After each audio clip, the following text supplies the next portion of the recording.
Hello everyone. I really hope you can see and hear me alright. Please tell me if you can't. We had some minor technical difficulties just before.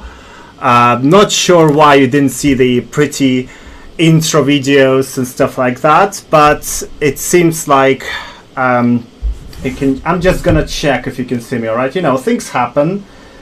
So hopefully, you know, this is so awkward. I hate doing live streams because things always go wrong. Oh no, there you go. I can see myself, so all good, and I can hear myself. It works. Thank fuck for that.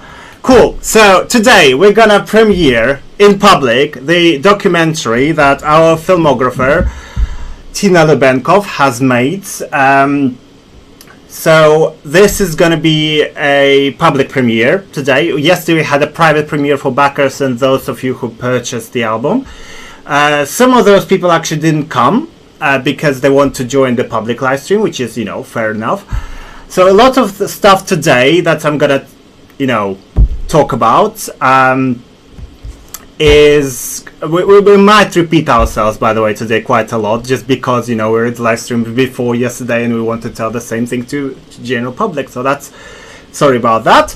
I'm gonna call in Skype to our Tina Lubenkov and Peter Connelly, who actually will be with us. So let's give them a call.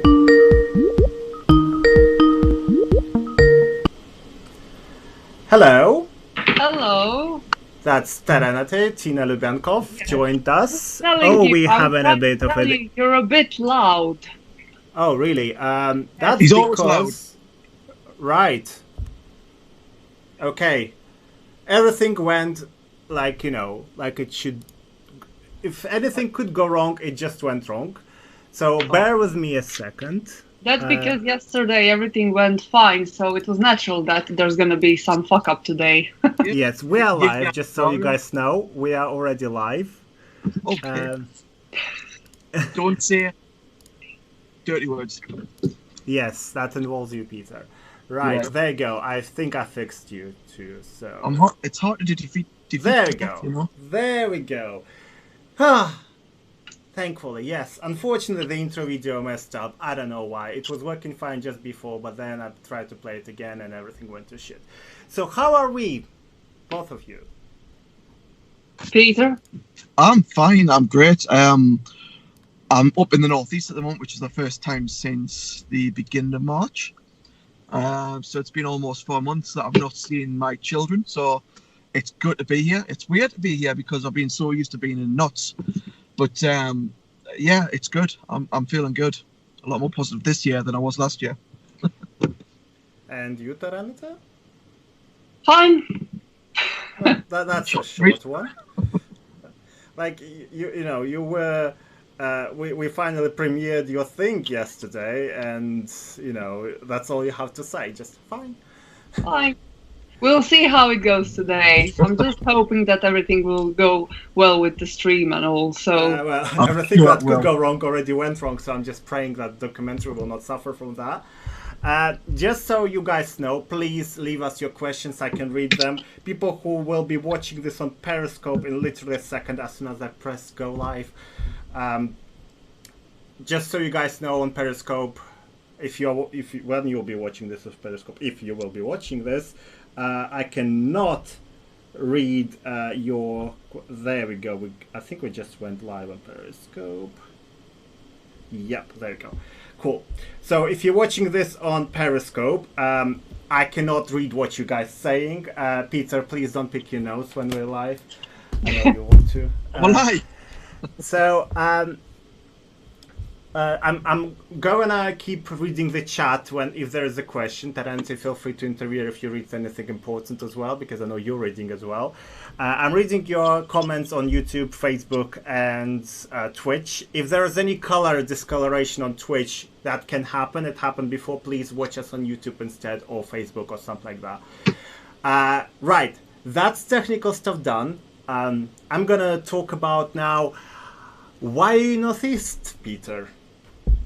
Why am I in the northeast? Yes. To visit the children.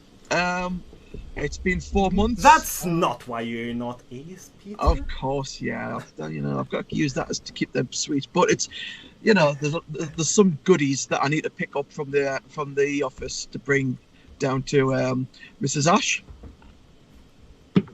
We shall be able to fulfill the final products. There. So we are basically done. There's only 11 orders left to ship. 4 of them are Kickstarter, the rest are from the shop. So basically everything has that could be, there you go, stuff there. I'm not sure what you can see, but yeah. So 1,500 parcels just went in 6 weeks' time. I'm done. I can see the floor in my house, which is nice. Only because he's lying on it. Shut up. Exhausted. So it was difficult, but we're done. There's only 11 left. And when Peter delivers all that to me on Sunday, I will fulfill the rest as well. But basically that means if you will place an order now in the shop, it will be shipped to you within 5 working days, as it should be.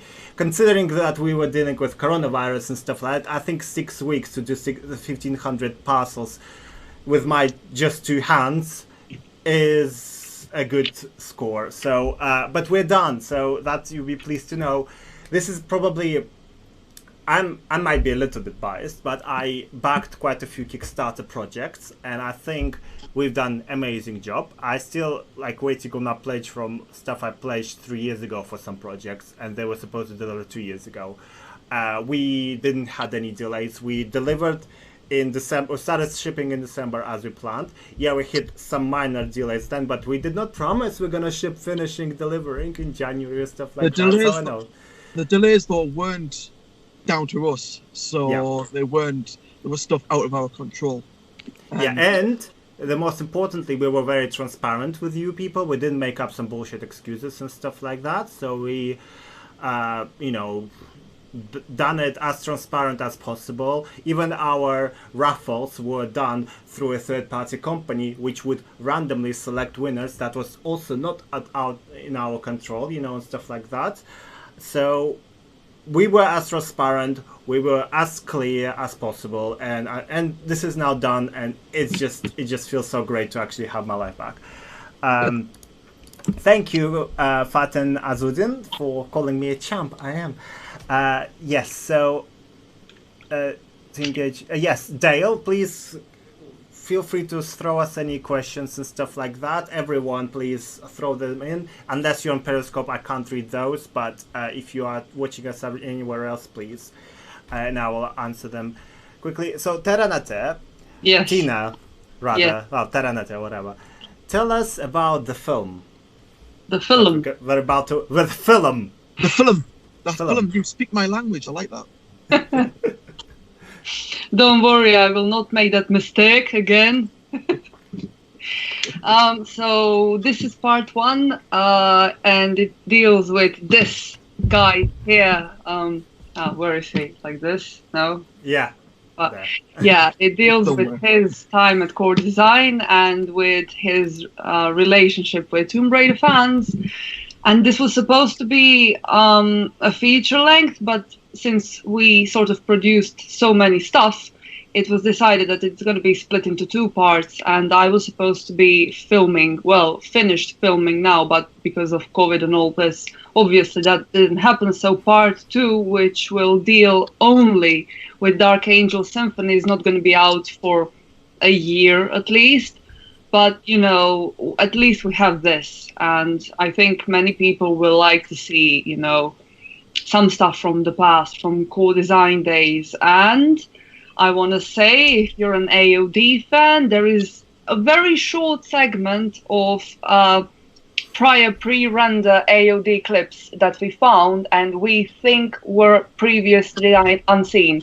I can't say that with, 100% confidence, but I think they weren't seen before, so I don't know. That's it. I'm pretty sure they haven't been, I've got to say, before we do move on to other things, everyone else in the team, I take my hat off to them for the blood, sweat, and tears. I can't speak. For the blood, sweat, and tears that have went into it. I mean, Ash has just completely been working these deliveries 24/7. He's done a shitload alone. you know, just on his own. I've not been involved in that.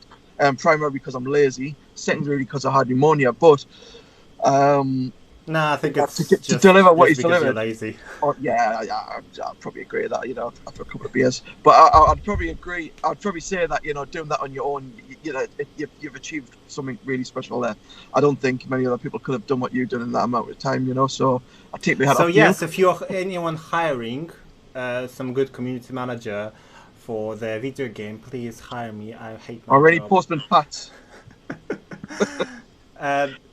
So before we watch, there's a very important thing to say, a very important thing to repeat rather. We raised over £50,000 minus the fees and stuff like that, because we raised 70, but there were like about 14k or something that were the fees and stuff like that. So we raised about £50,000 on Kickstarter.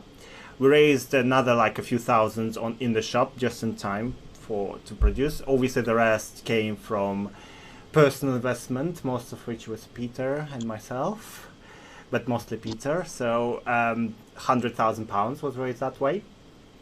We are pretty much broke. I would never have dreamed of raising that money, but when you want something so badly, it's funny how the money can work itself out, you know. Yeah, he's a spoiled little brat, and if he wants it, he will get it. Money! Basically, yeah. And also he's Ginger and Geordie, which are two disgusting things. The most disgusting thing, it doesn't get any worse, does it? I'm joking. It does actually. Ginger, Geordie, peace. But anyway, I also, well, I do want to thank Serenity for the effort that she's put into doing these documentaries. Seriously, I mean, you know, I don't know, I wouldn't know where to start. Save the words for later. It might be shit, okay? It might be shit, but yeah, it made me very emotional yesterday when we were watching it. It was quite nice. Once again, I just checked. We are live on Periscope. I retweeted it everywhere, but please, if you're watching on Periscope, I cannot read what you're saying. Please, if you have a question, if you want to say something, go on our Facebook page or on our YouTube account and leave it there. Then I'll be able to read it. I cannot read Periscope. It just doesn't appear here, unfortunately. This is not because I'm underprepared. It's because I thought, oh, I will stream on Periscope today as well. And I know I won't be able to read it, but it will be nice for you guys to see that. And another thing to mention is obviously the amount of stress that went into creating the Dark Angel Symphony, which was a 5-year work, full-time pretty much. And it's still going. Yeah, we all had mental breakdowns. I had to go on antidepressants. I still am on them. That's why I behave like an absolute idiot. And yeah, and Peter, there was one individual who caused us a lot of grief. We're not going to mention any names. I will make sure you're aware. I don't think they you are need to. Eventually. You don't need to, yeah, but you know, What's I will. Important? What needs to be he will get what he will need to get, and let's just leave it there eventually. But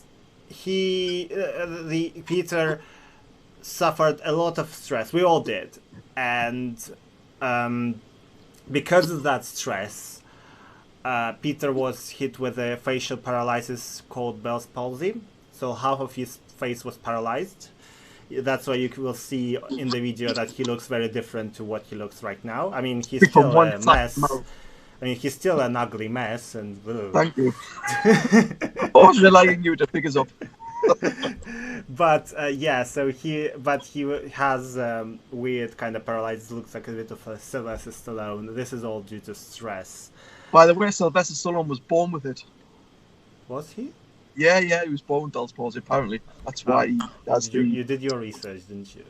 Yeah, I don't know, it was just something the man the pub told us. Okay. Right, well, I think we're pretty much ready to watch. Taranatse, any final words as the creator of this? No, not really. We'll talk after the documentary. Yes, well, I will be drinking, I don't know. So this will be my excuse to be here. Actually, I do have something to say. Okay, go on then. Peter, when I'm interviewing him, Peter is not winking at me. He's actually blinking.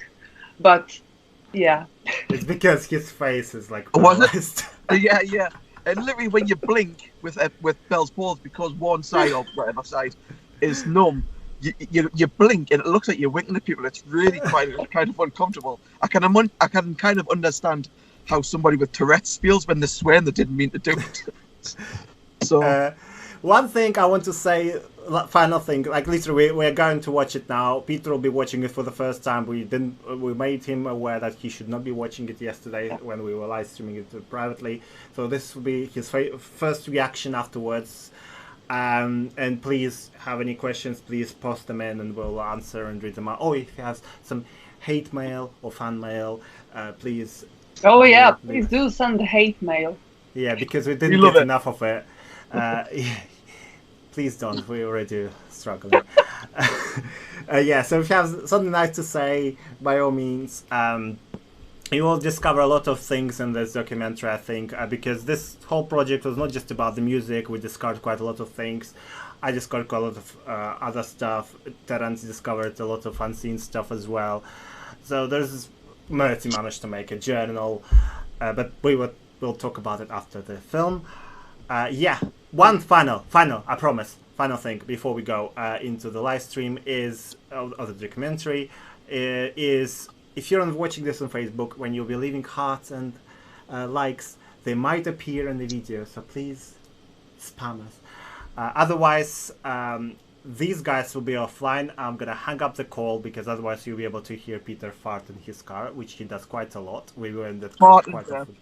Yeah, it's disgusting. It's never at the same time, otherwise I couldn't back you.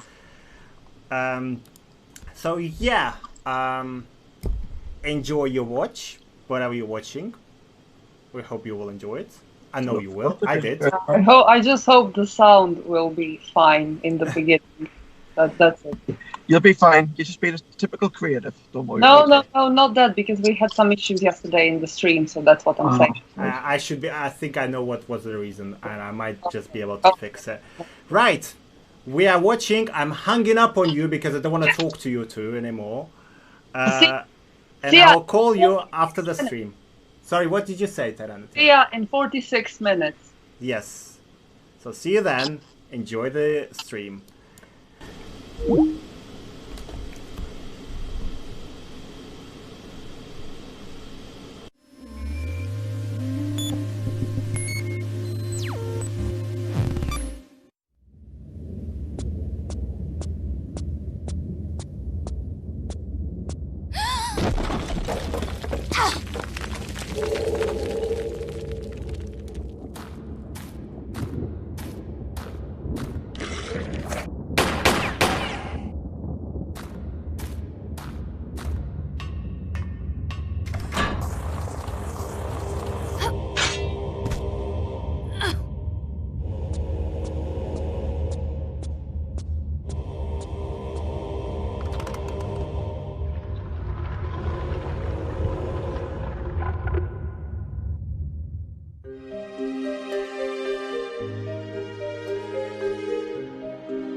Get his head. Waiting for Ash to get his hair done would be here all day.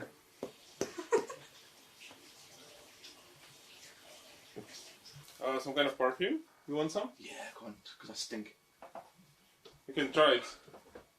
Ooh, very nice.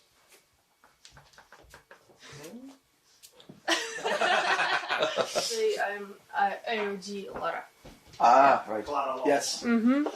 As you were yesterday, AOD Laura. You are AOD Laura. Yeah. What's wrong with being popular?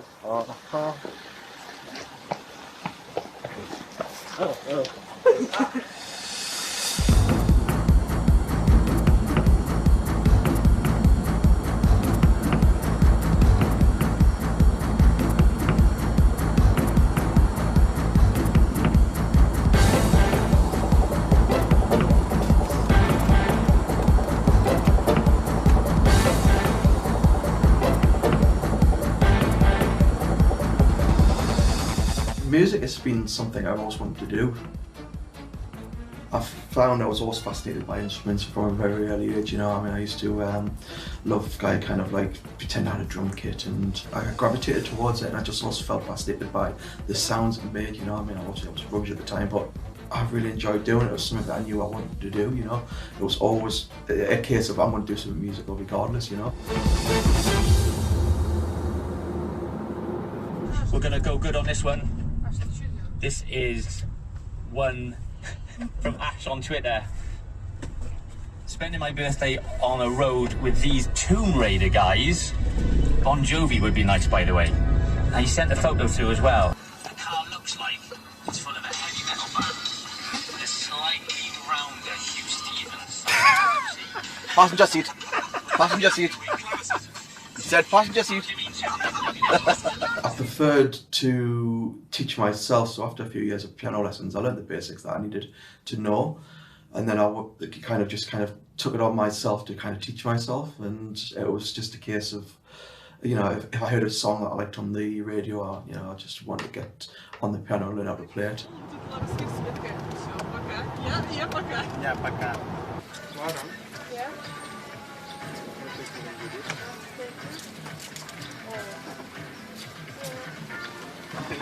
Will this be your best present ever? We'll shoot me again.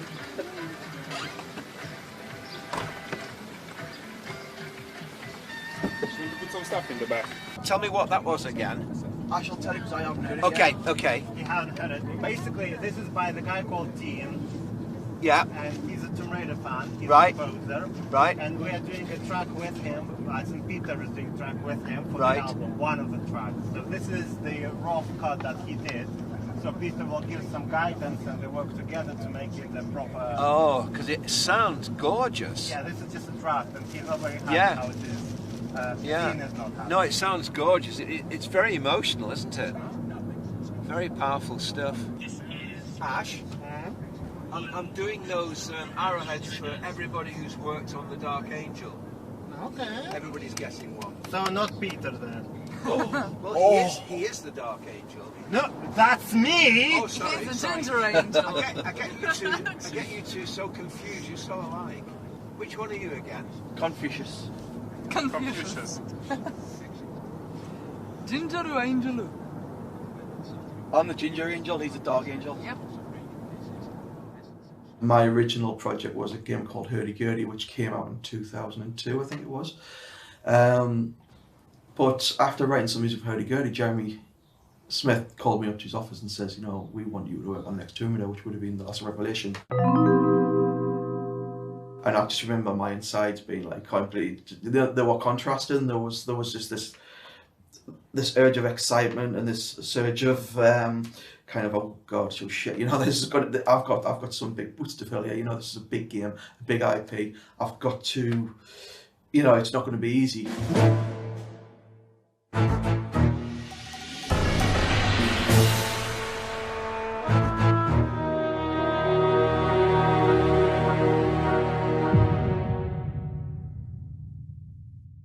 There was quite a relaxed atmosphere at core design, you know, everyone's kind of, as long as you did the work, you know, and you did it well, people kind of just left you to your own devices.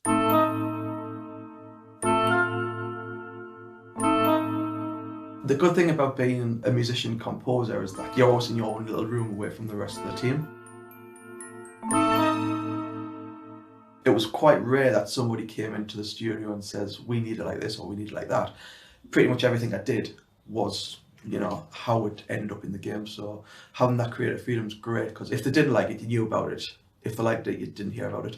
Jeremy Smith, for example, used to have problems with hi-hats. So if you have hi-hats in there and they're too loud, he would tell you to turn them down. So you turn them down, it was there, and turn them back up when you left.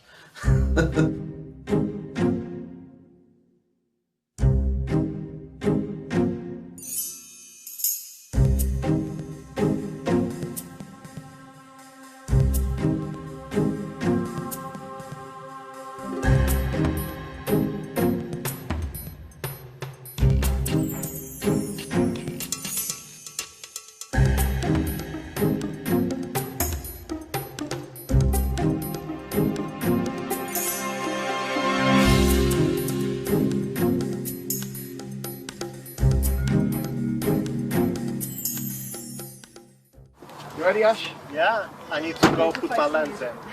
Let's go get the... Should we go and talk together? No. You ready? Go and start the conversation. You're a conversation starter. That way, go on. Go that way.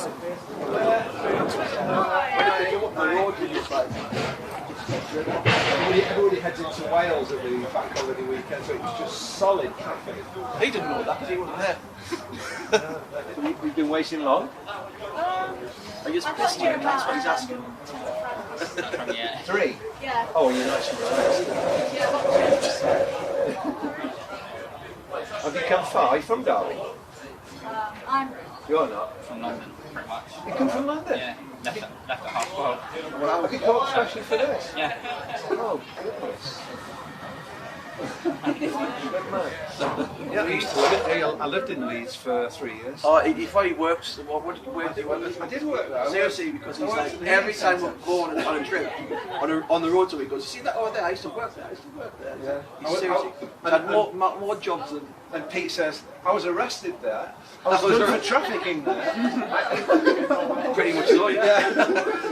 He was the arresting officer, because it was a Christmas at that time. Hello, we got a table inside. Let's do it.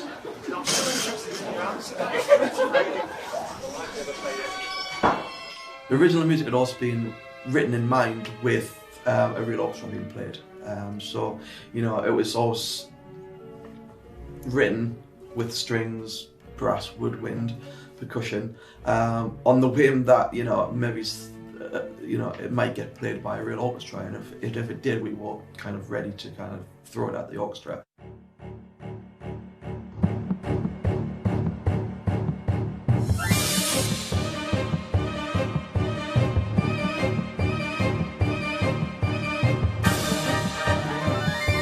When I write something, I like to write to what I visualise.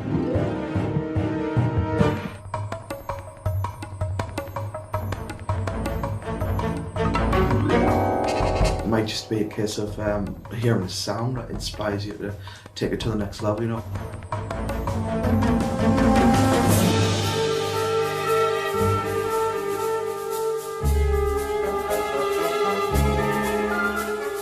I would just load an early version of a level, have a little run about, play around, see what was going on, and I would use them visuals to let kind of my hands do the talking.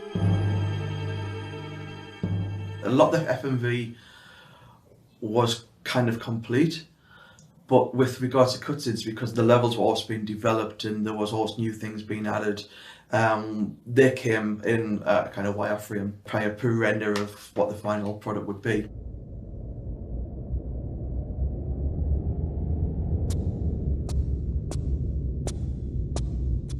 Then obviously you'd layer your sounds, you'd write some music. A week later you might find that the scenes changed slightly. You've just got to be aware that when you're doing FMV, mainly cutting stuff, that it's always going to change, because they might just suddenly change the mood of the level.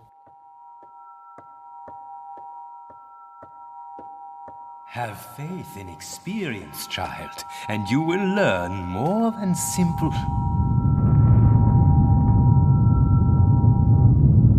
You were saying?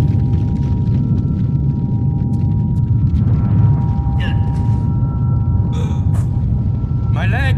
My leg! I am trapped! My leg is trapped! Help me, Laura! Help me! Hold on! I'm coming back to get you!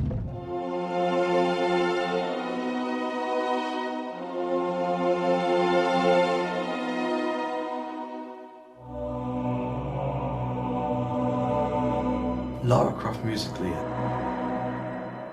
quintessentially English. It's got, you know, it can't be this big epic Hollywood blaring fanfare. It's very sort of sweet, you know, but it also has a kind of serious undertone to it. Easy come, easy go. She's very feminine, but she's also, she means business when she means business.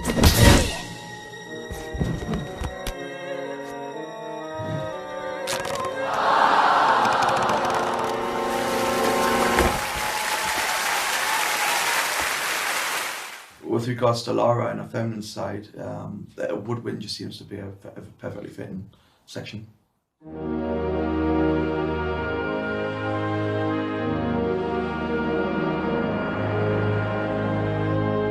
I make my own luck. But there's also the undertone of, you know, seriousness in there as well, which you'd probably inject from a string section or a horn section.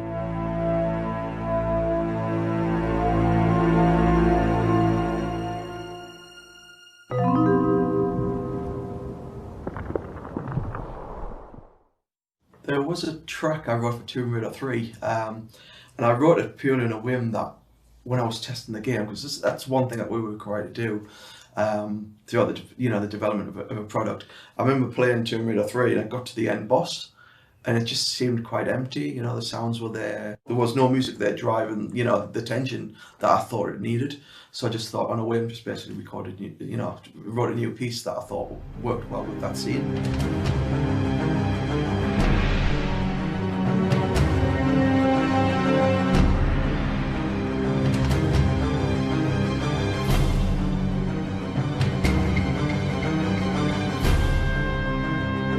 Unfortunately, it was too late in the day to be able to get that track put on the Tomb Raider 3 CD, because at that point they were practically ready to ship.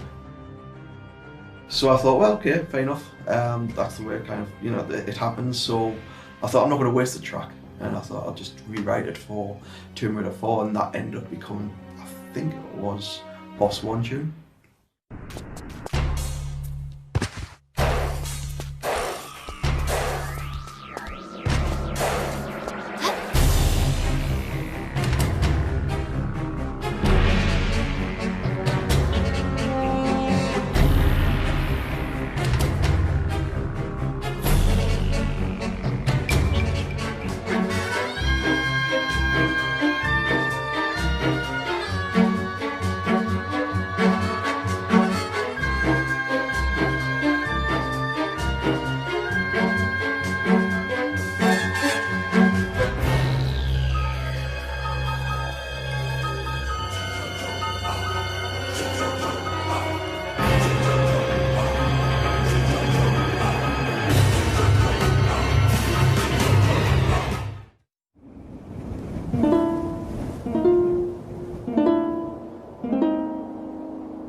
I kind of recall listening to The Mummy quite a lot. So, you know, basically I would write the track. If it had a bit of an Egyptian undertone to it, great, you know, or I would move things around until it sounded like that. And if it wasn't quite getting there, I would try and add a melody on top of that too, you know, sound that had that Egyptian kind of motif or that kind of melody or the typical notation.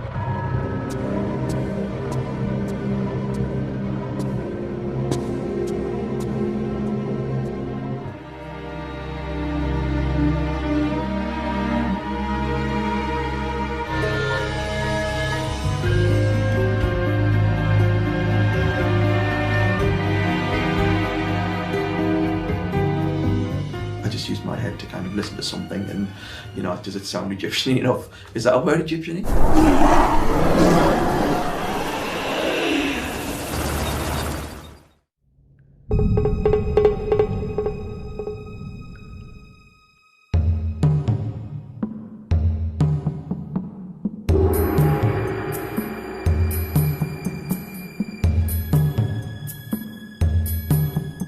The run visuals weren't too difficult as long as it had that kind of Assassin's Creed type of ambience in the background. You know, that was 50% of the work done.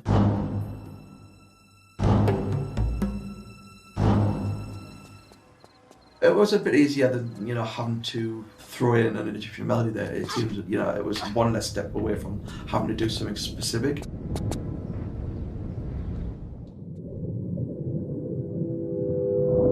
The music was more ambience-based than melodic-based to fit each location. Russian Submarine, just use lots of klaxons and you're laughing.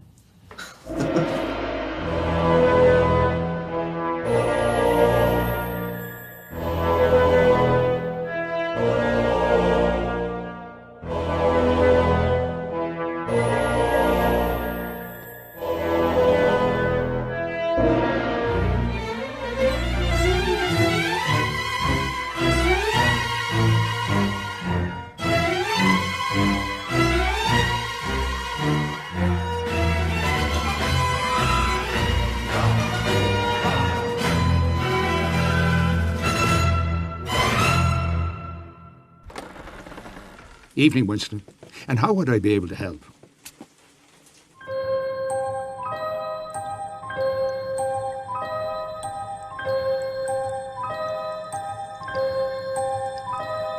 The Spooky Island, it was just a case of just writing that in a minor skill. You would just make it sound like there was things going on around the scenes, you know, not directly in the scene, but around the scene. So when you're walking around, you're always worried that something was going to happen.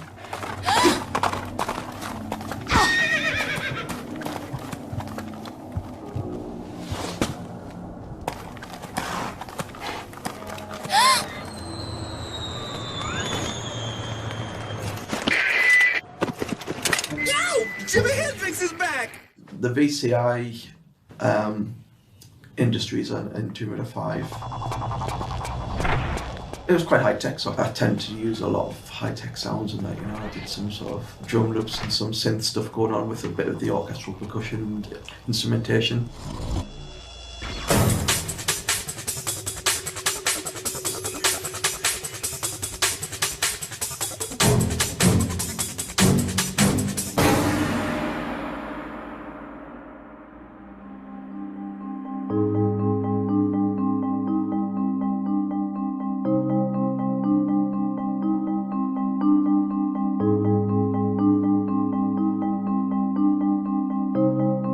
I was aware that the team weren't that keen on doing Chronicles, but at the end of the day for me, you know, it needed to be done, so I just got on with it. The team was quite big with Tomb Raider 5 Chronicles, but with, you know, Dark Angel, it was more of a test bed to find out what the tech could and couldn't do.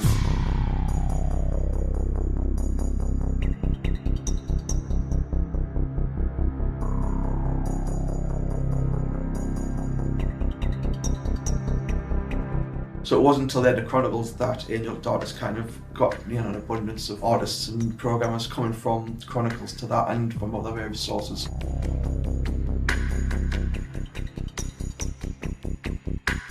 It's good to be back.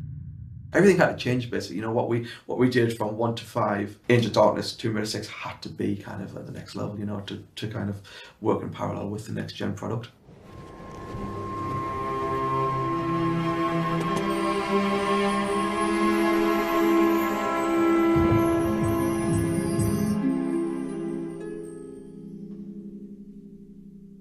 For the first time on Angel of Darkness, there were two composers. There was me and Martin Iverson, and it was a complete 50-50 affair, you know. It was great working together because you had ideas to bounce off each other. Previously, it was just a one-man band, you know, you did the music, you did the sound effects. You were never quite sure whether you were kind of heading in the right direction unless obviously you got some sort of feedback from the bosses, which was rare. So you assumed you were getting on the right track, but working with another like-minded composer, it just amplifies the creative output.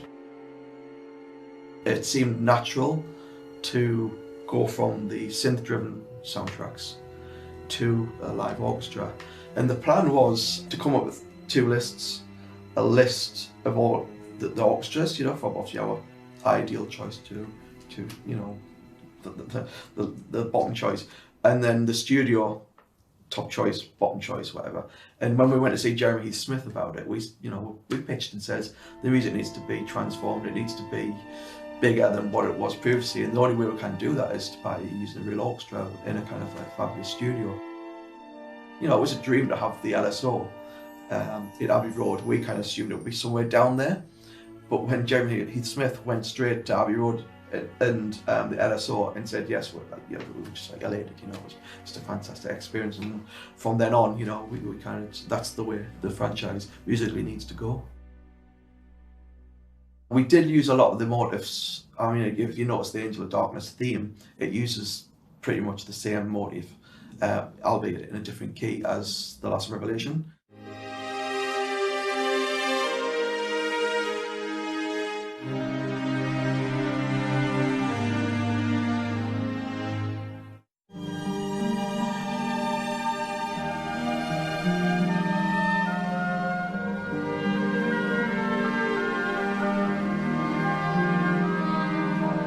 So we did take some of the music from Tomb Raider 4 and 5 and turn it, you know, reimagine it for Angel of Darkness.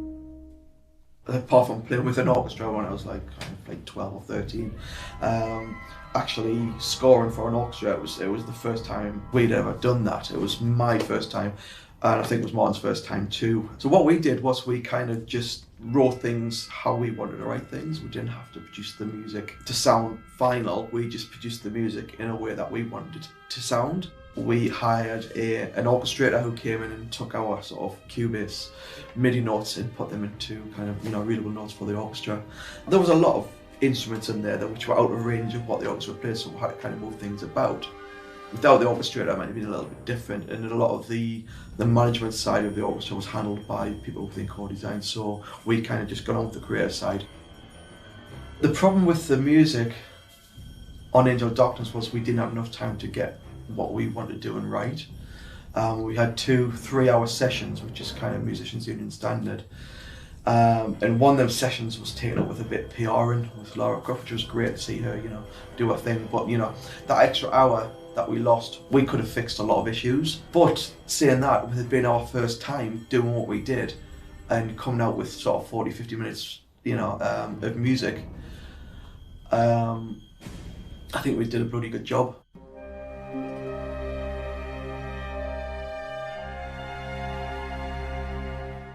Angel of Darkness took quite a lot of flack, you know, the criticism was quite heavy. Unfortunately, that seemed to be the demise of core design, but I think it's a lot deeper than that. There's a lot more factors that contributed to that.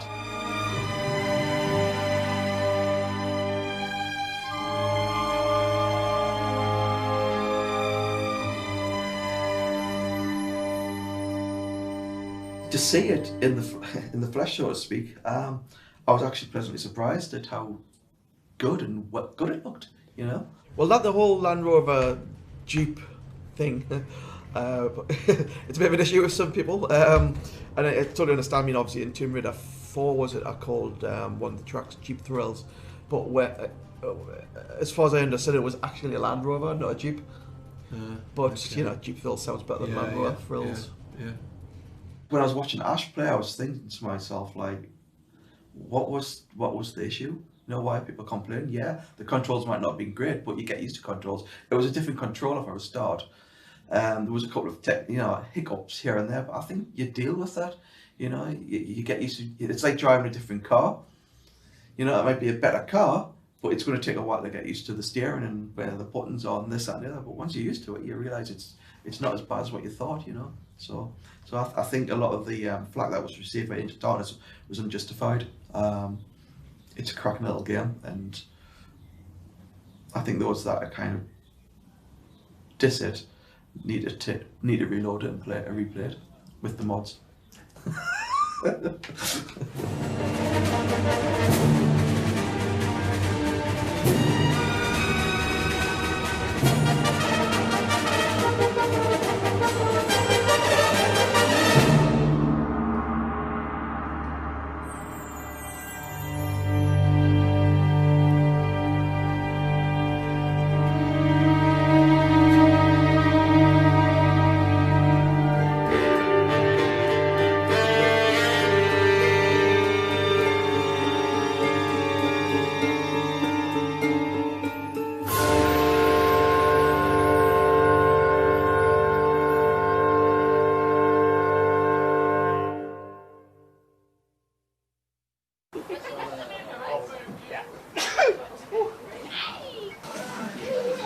It's a lot bigger than I remember.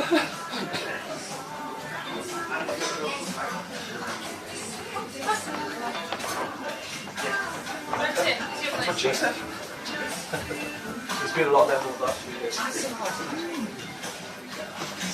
You can put them behind actually, can't you? Yeah. Yeah.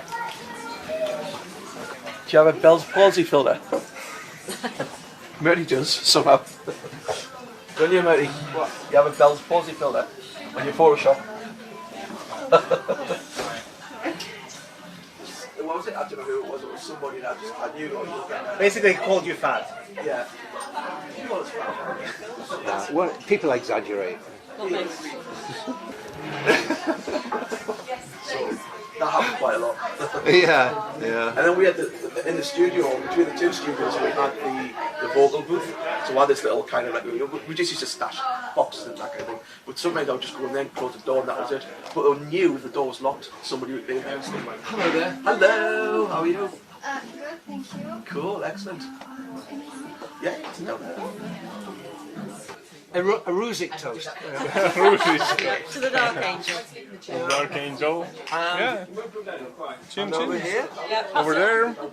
Yeah. Yeah. Cheers. Cheers, everybody. Cheers. So little. Cheers. Clink clink. It was just absolutely fabulous that, you know, people took the time out and spent the money to come over to actually be part of this community dinner, so to speak.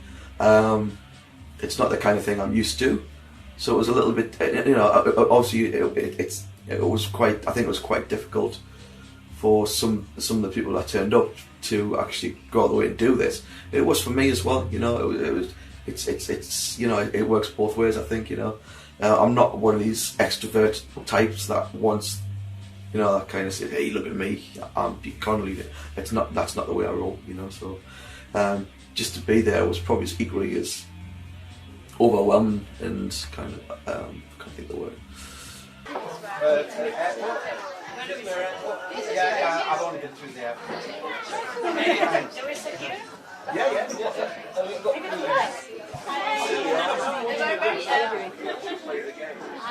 Oh, he's a win. Yeah. Hello, little man.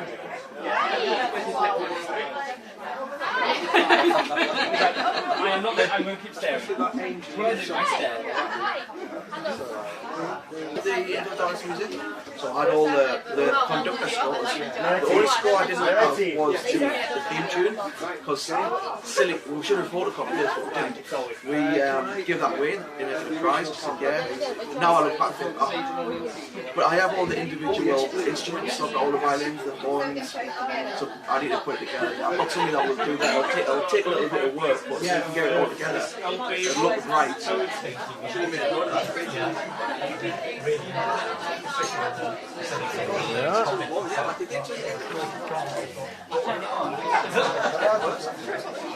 I'll see what they're doing with that, and then I'll do it later.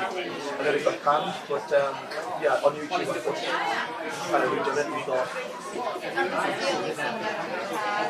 I think there's another one, but I think the other one is kind of known. It's a version of the Inverted Connie's Boys performance of the Chain of Event. She gets a flashback, she sees the same event, but in a different angle, and realizes actually it wasn't her. You know, something like that. I don't know. I don't read storyline. Sorry, ready. You don't want Pete to sign it, though, do you? I've already said Bertie, right next to you is alright. Just underneath that. Right, watch I don't spill her on that. Oh shit right now, by the way. Yep. In 4 and 5 or 6 she started to grow as a character. She underwent, you know, it wasn't just yet another gung-ho adventure. This one actually changed herself and leads her down a darker path. There you go. That's me pissed. I think the first, and I read it in the past, not as much as it was from probably Play Expo. That was probably the first time people came to me and had the kind of stuff that they wanted signing, you know. Was it scary? It's weird, yeah. Like, why asking me for a signature? I'll only devalue your item. No. So, no, but it's great. It just makes you think, you know, it's touched, the work that you've done, it's touched people out there, and enough to want to come up to you and ask you for a signature. You know, yeah, I'm just overwhelmed by that as well. It's great, you know. Anyone here is coming for the one trial, 26? I think some people look at their own work differently than... Absolutely, yeah. I was saying earlier, the chances are people might hate Dark Angel, but they'll listen to the original scores. Do you want me to put anything particular? It's on page 153. There's an arranger, Niles, in America. He went to Los Angeles to see it, and they got on really, really well. And he needs that support and the orchestration and the arrangement. It's going to make it really lush. Enjoy your food? Yes, it was nice. Good. I'm just too hot now, like, just ready to sleep. Did you enjoy your food? I did, yes, yeah. I'm getting dessert though. We need to ask first because you were the man who made the music, right? No. Yeah. When I went to the toilet, I kind of all came back. I think actually the part that I thought had been done out had already been there. It was up the bar section. It was always the bar section. I just assumed it had been made at one big restaurant, but when I went to the toilet, which is still in the same place, it was just you know, naturally just gravitated towards that.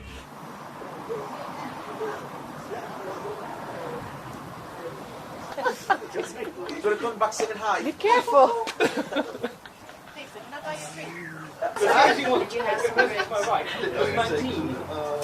Children. You sure?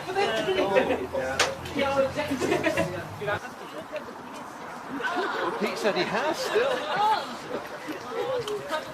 That's going to be an awful picture. It was all the same, yeah, unchanged. Everything was pretty much the same. And coming out and seeing the building, it just felt like it was 2001 again, 2002, you know. Oh, SNC. Leveling. Yeah. So where was your office, Pete? Right there. Right in the corner. And what did you do there? They used to be really bad. No. No, I mean which sound? 2 meter 5, hurdy-gurdy, Angel Darkness, and Smart Bomb. This room there to the left, it's Martin Ivans, can't even see his name, Martin's room. One to the left was Martin's room.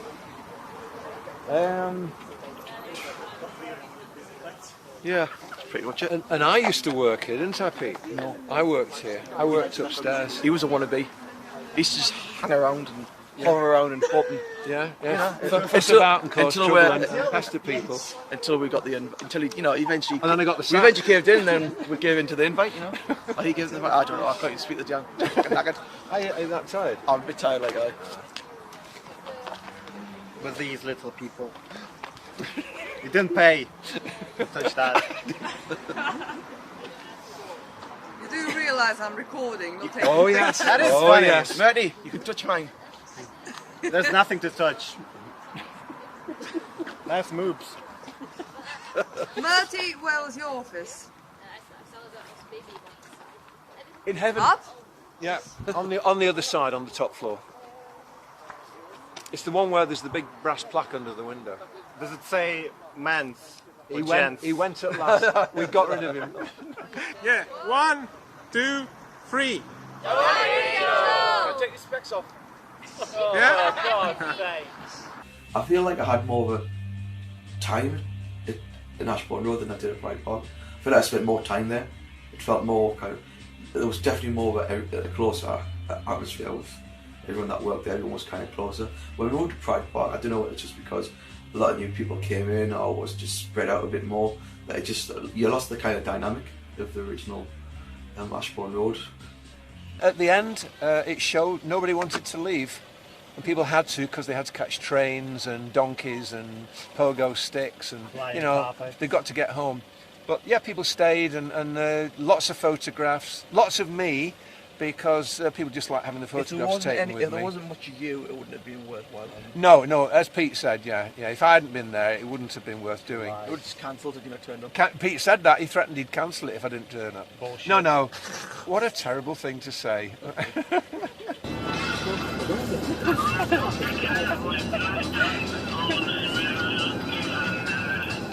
Stupid Guinness hat. Head.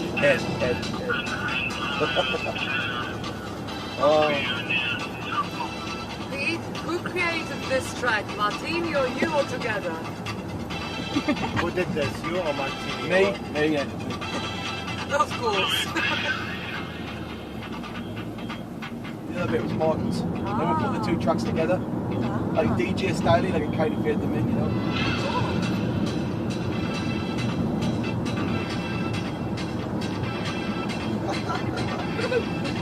I'm trying to stay awake. It's helped me stay awake, so keep going.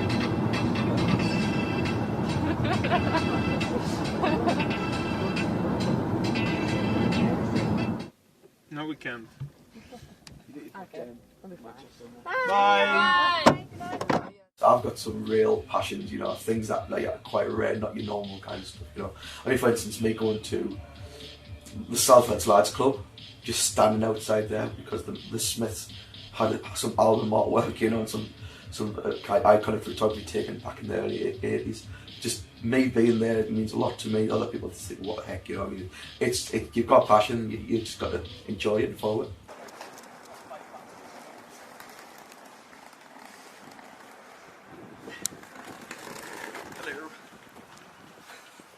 When I first started working on the project, obviously it was an overwhelming, you know, the excitement of working on such a big project was great. I never really thought much of it. It's not until I look back now that I realise how big a part it's played on my life and how big of a part it plays on people who, you know, on the community, you know. It's quite amazing to go on Facebook and see the various groups still loving something that I thought now would be dead and buried and gone, and it's great to be able to kind of connect with like-minded fans, you know. It was a project I also wanted to work on before I started working on 4. It was something I wanted to work on. Okay, 2 bars per 1.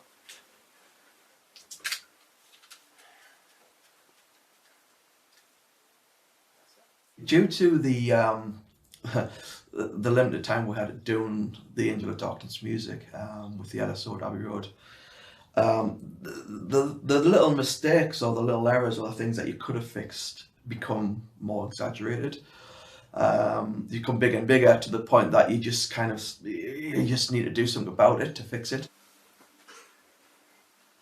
Can you just play a few notes? Oh, good. Yes, see? That's great. Beautiful. I want to fix the issues I had with Angel of Darkness, and I also want to bring Tomb Raider 4 and 5 to that level. Obviously Tomb Raider 4 and 5 were done by synth and samples, that kind of thing. It was all programmed. Angel of Darkness was recorded by a real orchestra, but there were some errors because of time restraints. I want to fix everything and I want to bring it all to the same level.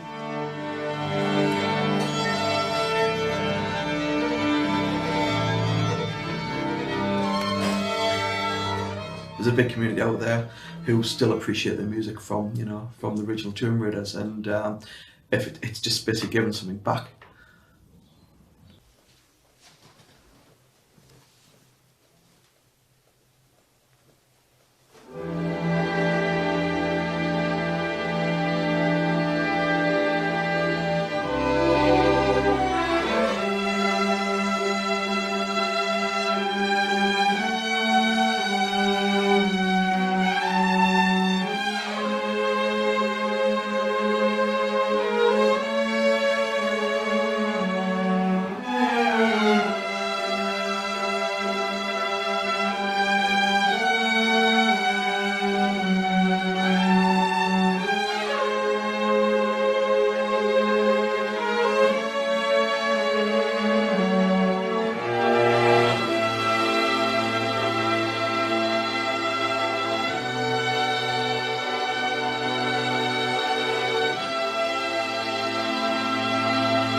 Tomb Raider's great.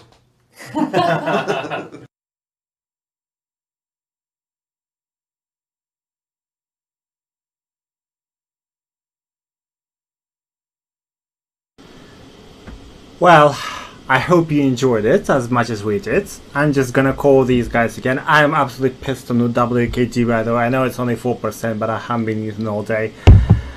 This was really nice. I'm gonna read all your questions as soon as I call these guys back. Bear with.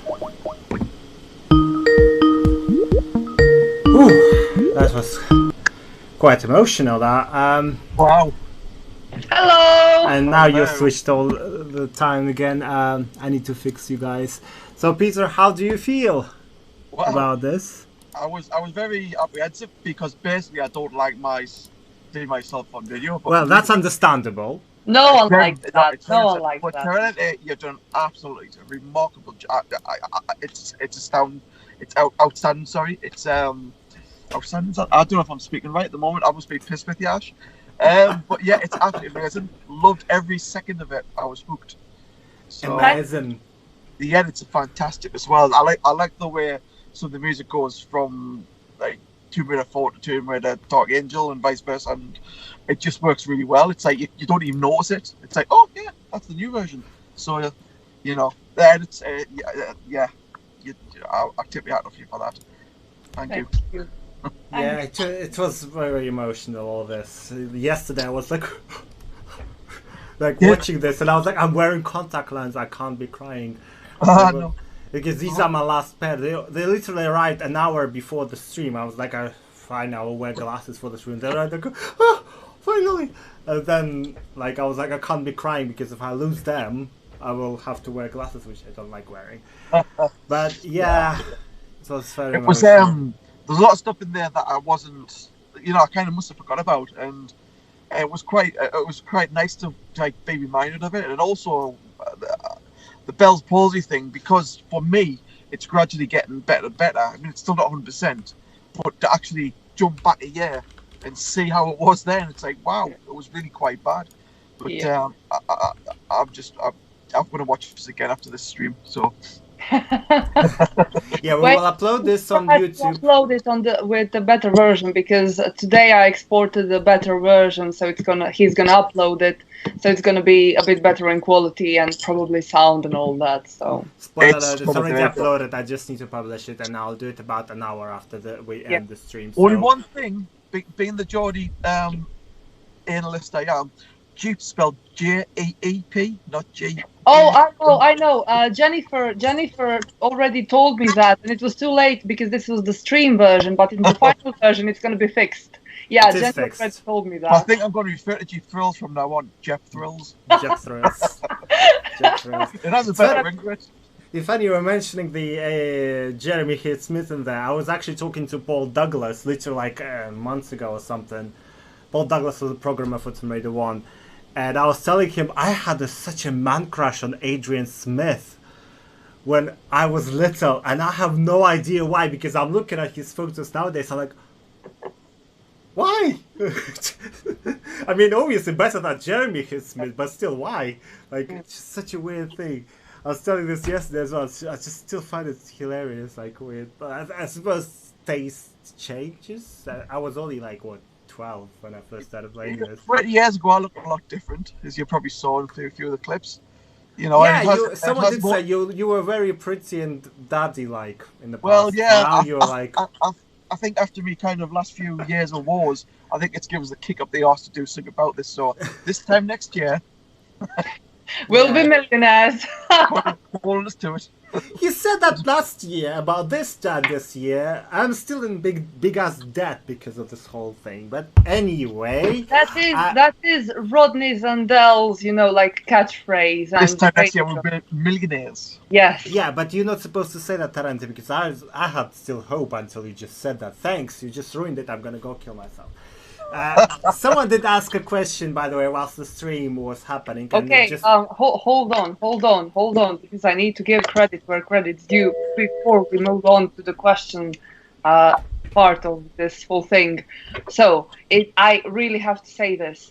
First, big, huge, incredible thanks to Chris from Raidercast, haha, I said it right this time, who did the intro, and by doing that, not only he contributed not only by doing it, but it was his idea to have, like Lara's outline and all that, and, to have the screen white instead of black, because I would have gone with black, because obviously white is like, we want to see her in a positive memory. And because he did that, it kind of, like fastened up my process, and without him, I still wouldn't be finished with this documentary. So shout out to Chris, go watch Raidercast, it's amazing. The last episode, it's absolutely amazing. So yeah, another guy, there was this guy, Richard Niles called him to kind of record him in Angel Studios, because he usually, I think, does videos for him. The Goat, Master Shot. The Goat, yes. Yeah, and we didn't spoke before Angel Studios. I never met him, and he just, came up to me and said, "Oh, well, if you need extra footage, I'm just gonna give it to you. Do you need it?" And I'm like, "Oh yeah, yes, I desperately need it," because on the day of Angel Studios, I was sort of multitasking. I did the interview with Murty Schofield and Eric Loren, the voice actor of Curtis Trent. And I was also, photographer, trying to do B-roll. I did a very brief interview with Peter. I'm sure you don't even remember that, because probably not. No. Yeah. So I was kind of multitasking, and he really saved my ass. So huge shout out to the Goat, Master Media. Yes, he has amazing stuff on Vimeo. So if you just Google Master Shot Media Vimeo, stuff will pop up. Even stuff from the Dark Angel Symphony, because I think he put out around 4. Yeah, you just search for Richard Niles Tomb Raider on Vimeo, and about 4 videos. We actually used them quite a lot for our promotion. We did. With his permission. And he also saved me because the way I done those transitions you were talking about, the first transitions just had audio from the camera, which is obviously not good. And when I went through his files that he sent me, he actually recorded with, a sound recorder. So that's why you get that extra punch from violins and stuff, and it actually sounds, like deeper, because previously it was just sound from camera, and it sounds really shitty. So again, saved my ass. Cool. When I first met him, he was just hovering around the studio, and I said, when I confront somebody with their name, it goes blank normally, and I said, "You're the you're the ship, aren't you? And then I realised, oh, shit. His face was like, the sheep. Oh, the goat. Like, yes, close enough. Close enough. Almost got it right. Didn't call him donkey. Was on the right track. You're an ass, aren't you? The donkey. Yeah, yeah, pretty much. That Norks chick has a question for Pete. I know. Before we go, I actually forgot. You reminded me to actually mention quite a few things about the whole process and stuff like that because I'm a bit drunk, so tipsy. And well, cheerio, mother ass. Cheerio, motherfucker. Yes, I'm literally done on the entire fucking wicked here. Literally. Water. Yeah, I know. I'm done, like, with life right now. Not in. That day of recording at Angel Studio was an absolute disaster. The whole week, actually, of recording was a bit of a disaster. Particularly for me, because I couldn't get days off because of work. Speaking of, again, anyone hiring for community managers for any video game? Before you continue, this is actually tying to a part 2 of this whole documentary thing, because part 2 is going to be focusing only on the Dark Angel Symphony, and we are going to be talking about, stuff that went wrong and all that. But Ash will say it now, and it's fine because you'll forget it in a year anyway. Yes, I was about to say that, but seriously, we know each other with Tarantino since 2006 or 7, something like that. So she knows what I'm about to say. But yeah, it was terrible. It was heat wave, particularly on that day when we were recording it. That was the hottest day in UK in 10-20 years or something like that. I was traveling between Manchester and London because my work didn't give me days off, and as I said before, I'm looking for a job. I'm a community manager for any video game. Hire me. Yeah, so basically, on Thursday I was about to go back from Manchester to London, because the way it was, I went to London with you, Peter, on Saturday, stayed there till Monday. Monday I returned back to Manchester. Tuesday I went to work. After work I went on the train back to London. Went back to London, and Wednesday I returned back, and then Thursday I went back to work. After work, literally as soon as I finished work, I took a taxi back home, took my suitcase, and this is where he called me and said, I'm not gonna go to this recording because he had so much stress going on. To be honest, it's not. That was probably the peak of my illnesses. It was the peak of your illness. No, I know what was the peak of your illness. That was when we wrapped up Angel Studios and I came to your room and I asked you to sign my poster, and it took you 30 seconds to write Peter Connelly on my poster. Yeah, because I had vertigo. Yeah. I kind of remember now, but I couldn't type. If somebody wanted us to reply to them by text or email, I felt like I was relearning. Yeah, putting a child in front of it was awful. But I had vertigo, Bell's palsy, and I do hope you've got some footage of me walking up the stairs around Angel, trying to keep me balanced. I mean, unfortunately, I don't have that sort of footage. I only have from the control room and a bit from visitor room. That's it. Anyone who saw that without knowing what was going on would probably think I had 20 pints. Yeah. Good. As long as you did look like you're a druggie as well, to be honest. So yeah, I was proper mess. In all fairness, like that whole day was terrible, and even 7 months after that we recorded, when I was there in the studio, I packed everything and I was like, okay, you need to sign these 10 CDs to people with the names, and you could not write. You were like, we fucked up how many CDs and posters because you just would misspell the names. I couldn't. Everything was just going back to front, forward. I could not coordinate. It was really frustrating because you know what you want to write, but your hands won't do it. It was awful. But do you know what it is? All in all, considering the height of the project and what was involved, I think everyone did an absolute sterling job. Highly commendable. Very few fuck-ups really. So, But that's another thing I wanted to say is, bottom line, what I'm trying to say with all this stress and stuff like that is, we're all human. And even though it does look like we're doing like amazingly, we got this shit figured out. Well, we do, but at the same time, we don't. There's a lot of stress involved in there. So, particularly sometimes, like last Thursday, particularly was really bad for me personally.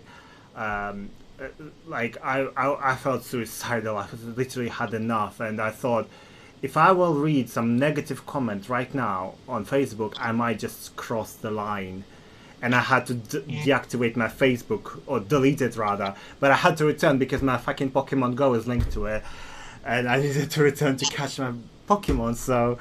But yeah, we all under a lot of stress. And, you know... And yes, some people don't like the music, but the problem with... Well, might not like the music of the album. That's why you have the remastered version of the original tracks. And music's so subjective that you cannot please everyone, no matter what. You know, everyone has a different emotional response to the same piece of music. But that's what I was trying to say, is that when you write criticism, if you want to call it criticism, that's fine by me. It is not. It's a fucking I hate. just want to say, guys, sorry to interrupt you, but guys, all of you in the chat who are typing questions, I'm copy-pasting them now in Word documents so we know to answer them. I see them all. Yes, I have them all. Don't worry about it. We have all in one page. Perfect. So. Yeah, but that you know, so this was a lot of stress for all of us. Peter had a Bell's palsy. Taranete had other stress conditions. She had to take pills now. So do I. No wonder Rockstars. I was on Angel, you know, the day before Angel Studios and Angel Studios, I think I was the least stressed person there, even though I had, you know, like shitloads of job. My flight was on time. I went to help Chia to sort out the sheet music. You know, I did my job. Like, I was the least stressed. I couldn't understand what the hell was going on with all of you. Like, why are you so messed up? Because I was fine. Why are you all running around like headless chickens? Yeah. Because as I was saying just before, I just returned from work. I just took my suitcase. I'm waiting for a taxi. I got a notification. Your train is delayed by about 2 hours. For fuck's sake. I need to be there now. Kind of, you know. And then Peter called me, oh, I'm not gonna go there. I'm like, oh, Jesus fucking Christ, I can't be dealing with that. I vaguely remember that, you know. It was such a weird thing. Anyway. And Mercy called me as well, saying, oh, my train is delayed too. I was like, oh, fuck. It's like, why is everything going to shit? It took me 7 hours to get to London instead of like an hour and 45 minutes. It took 7 fucking hours. Fuck off, I wasn't drunk. I wasn't drinking them. I am now. I'm now. And also I took pills as well. 7 questions so far. If I didn't, you know, miss anything, we have 7 questions. Yeah, that's good. Let's get covered. I need to actually dash off soon, so... No, you're not. You sit the fuck down. Hold on. Let's... me and Ash, if he has to go on, then he will. But now you have to answer questions that are for you. So you're going to do that right now. First wait, Terence, before you start, there was one during the stream that went up the comments, and I will return it. Sorry, I can't remember your name. It was Johnny something. Yes, I have it copied in my... Well, then go on then. Joan von Lopi, I'm sorry if I pronounce it wrong. Hi Peter, did you ever play through any of the games you worked on, and are you a gamer in general? Oh yeah, I was a gamer, definitely. Still? That's kind of what I was also a musician and a gamer, and I kind of brought the two together, which is kind of why I end up doing what I do. The games that I work on, I tend not to play, but then again, I didn't do much on Tomb Raider 3, but I did make a point of playing it, you know, playing it when I joined the company. It was just kind of still, it was coming towards the end of development. I did very little on that, but I did play that from start to finish, and I loved it. So then I thought, well, I must try 2, and 1 is, you know, I've got to kind of at least kind of understand what it is I'm going to be working on. I don't think I've played much of 4, so I couldn't say that. I might have watched someone once and fallen asleep to it, but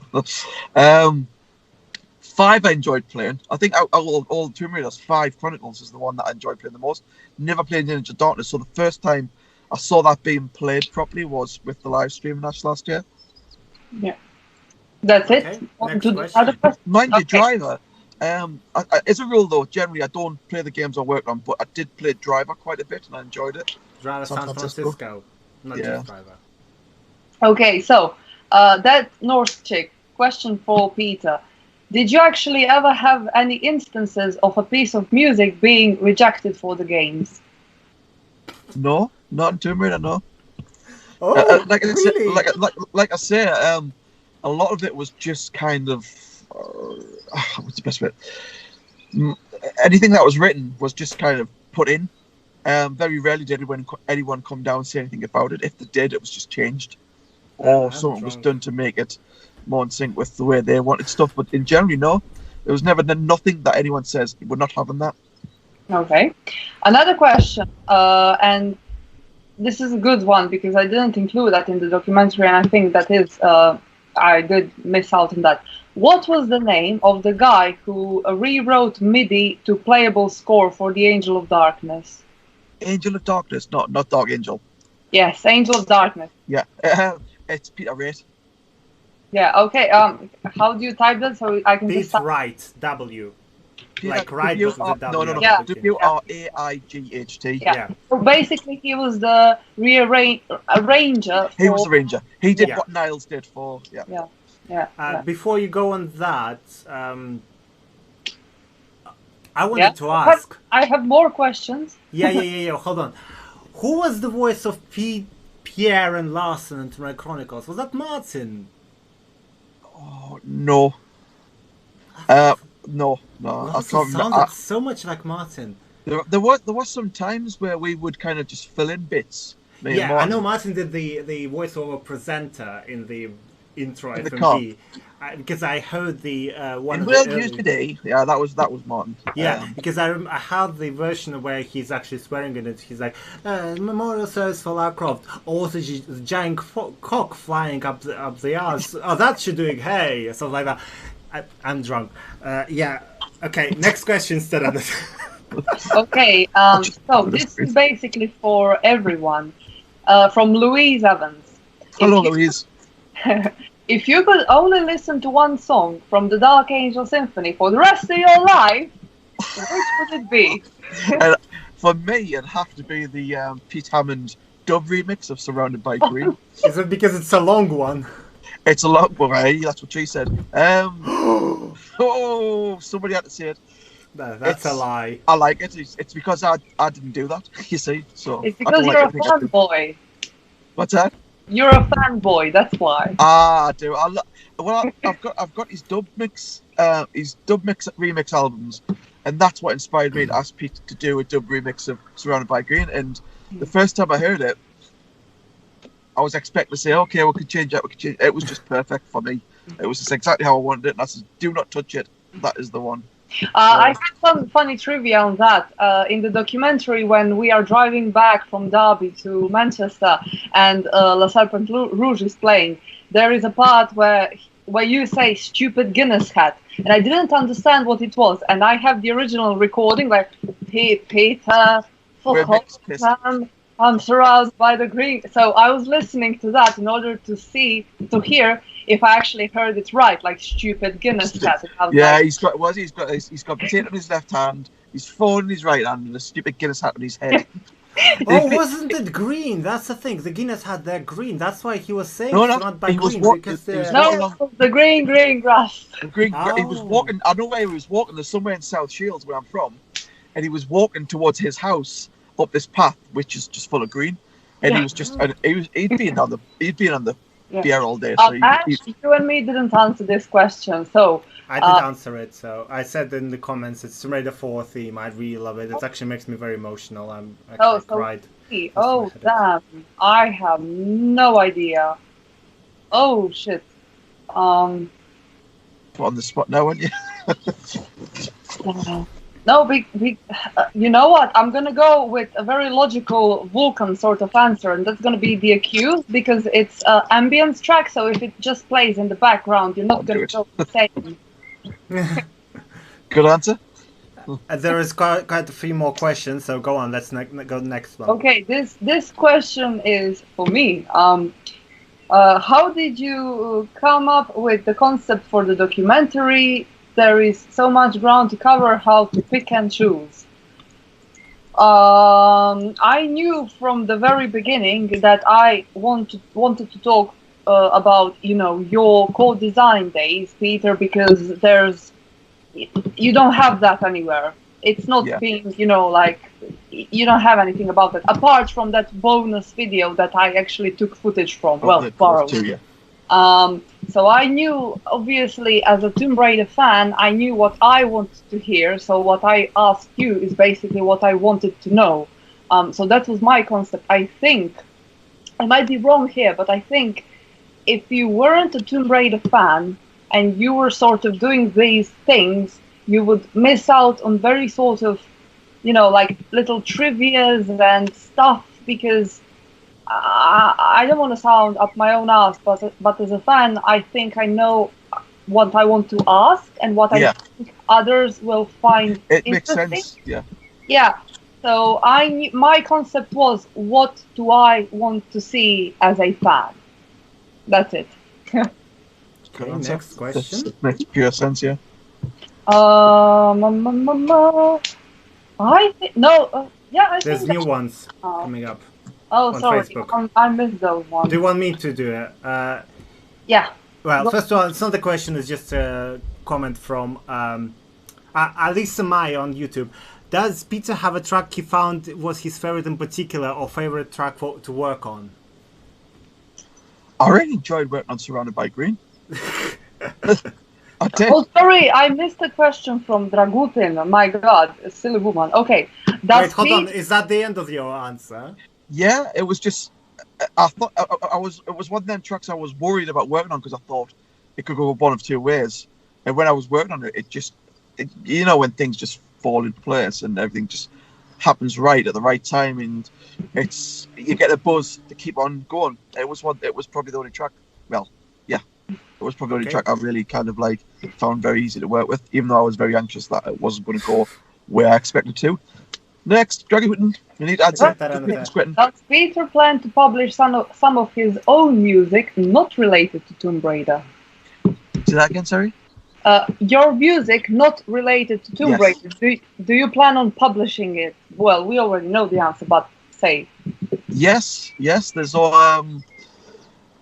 there was a few tracks there's quite a few tracks on my hard drives, because I've got an OCD of backing up, so I've got everything going back to 1995 there, and there were some tracks which were unused, which were just gathered into hard disk dust.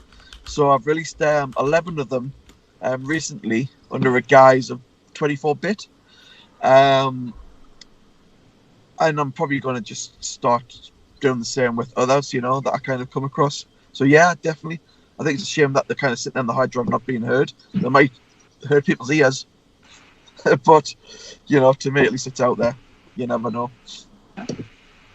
So I suggest you look that up either on Spotify or SoundCloud, because if you like music, 20-something. Yeah, if you like music from the 90s that sounds like, you know, like video game soundtracks, but it has that sort of 90s vibe, go have a listen. It is, yeah. It's called 20-something. Yeah. By 24-bit, and it's called 20-something because it was written 20-something years ago when I was 20-something. Isn't he? Terrible. But You've all done absolutely amazingly to get through this project, fulfill all the orders, and 100% transparent every single time something happened. It's rare to see such honesty and passion for a great project. This is by Louisa Evans, who was with us on the Backer dinner. Speaking of, we're going to have another Backer dinner as soon as the COVID issue is sorted, so stay tuned on that. Question for Peter from Logan Monier. How does it feel to see how many people got touched by the Angel of Darkness even 70 years after? Today is actually 17 years since the Angel of Darkness was released. That's why I'm drunk. I was forgetting. Why am I drinking? That game is very special for many of us, including me. It's surreal. When Angel of Darkness was done and dusted, you just thought that was the end of it. You know, you move on, do new things, and then next thing you know, everything's kind of living on. Everything lives forever in their hearts, and that was so cliched. But yeah, to be able to sit here 17 years on, or even 20 odd years on, if you want to go back to 4 and 5, it's a surprise. I'd never ever expected that to be the case. So, wow. Another one from Mathieu. I think I did pronounce your name correctly now. Basically, he does AOV PlayStation 1 graphics, and his website is called Tomb Raider Lost Heaven Fan Art, and absolutely amazing. Question is, you already answered a part of this. So this is, I'm really curious, do you still have some unreleased tracks from the Tomb Raider games you worked on? Cappadocia Ambience, Morgau Battle Theme. What was the question? Have I got? So, he asked if you have any more unreleased Tomb Raider tracks, and he asked about basically Morgau theme. Ah, right. Yes, there's 3 themes I need to fulfill, don't I? They'll be sorted very soon. Just watch this space. But with regards to anything that was unreleased, I know a lot of composers who do games and have 3 hours of like unreleased music that they can share. But seriously, everything I did for Angel of Darkness, everything Martin did for Angel of Darkness was pretty much used to some extent. I think there might be a couple of like Cubase projects where I came up with an idea. So I'll at some point I'll dig it out and see where I'm at. You know what's actually funny? I think I can answer that question because you gave me all of your stuff and I was going through it, and I saw that some tracks from the LSO have like multiple takes on them, even though even though they are the same tracks. Obviously, only one of them got released, but they're very similar in how they sound. If you listen to, there was 3 takes of the End of Darkness theme. And they're all very similar and they're all very good. It was the harp right at the end. Ding, ding, ding, ding, ding, ding, ding. I don't. How do you remember all I don't this? think I have that one. It was more like Darkened Session. It was something. Yeah, like, Darkened Season. There's variations on that. Yeah, something like that. I think that, and I don't know now, guys. Maybe I'm wrong, but you saw in the documentary, Peter did a track for Tomb Raider 3, and obviously didn't make it into the game and all that. I don't know if that is published, but we have that track, so maybe we can publish it. Now it's out, so I don't know if that's published. Yeah, the original track, it's been out there for it got posted on SoundCloud I think a few years ago. On your SoundCloud. On my SoundCloud, yeah. Okay. So that is out there. Kyle Doherty. It's one of the tracks from AOD. Now, I don't know, that segment where I said about, prior pre-render AOD clips, the track that plays there is also a track from AOD, and that track was like a stealth track, but I think it was done by synths rather than the LSO. Yeah. I don't know if that is published. It was used in the game. Nope. I don't think so. I need to look into it. Send us the track. I'm sure the track that you're on about though was used when you see the proto cutscene. I have seriously. How the fuck do you remember all this shit? I can't remember what I did yesterday. I remember everything. Oh, you're on about Serenity on me. But there are Both two of you. versions of that track. But there are two versions. One is a little less, like I don't know. We will come back to people on that. Kyle Doherty, Peter, the music you created for Tomb Raider 4, nothing will ever come close. It made every aspect of the game, and it will stick with me forever. Absolute legend. Do you think if you ever worked on any upcoming Tomb Raider games, you would be able to bring what you did all these years ago and make it amazing again? I feel the new game really lacks the feeling you were able to create. And linked to that question is, I'm really curious. Actually, no, that was already answered. Basically, if you would, I lost it now. But basically, if there you go. If Crystal Dynamics or Square Enix would ask you to play the music for the next Tomb Raider game, would you go in? Would you do it? Basically, that's from Saman Taji on Twitch. Yeah, I would. Yeah. You would. Yeah, I would. Yeah. I would. I mean, I would definitely. The problem I've got, I mean, like I said back in the day with core design, you were pretty much left to your own devices with regards to what you wrote, and what you wrote was generally kind of accepted. But I think there's too much emphasis now on people trying to kind of join the cooks in the kitchen. So it's. Do you think that also? I mean, that is the case probably with level design and story and all that. But do you really think that's still the case? That's the case with the music? Yeah. It's with music. There's still a lot of people say we want it like this, we want it like that.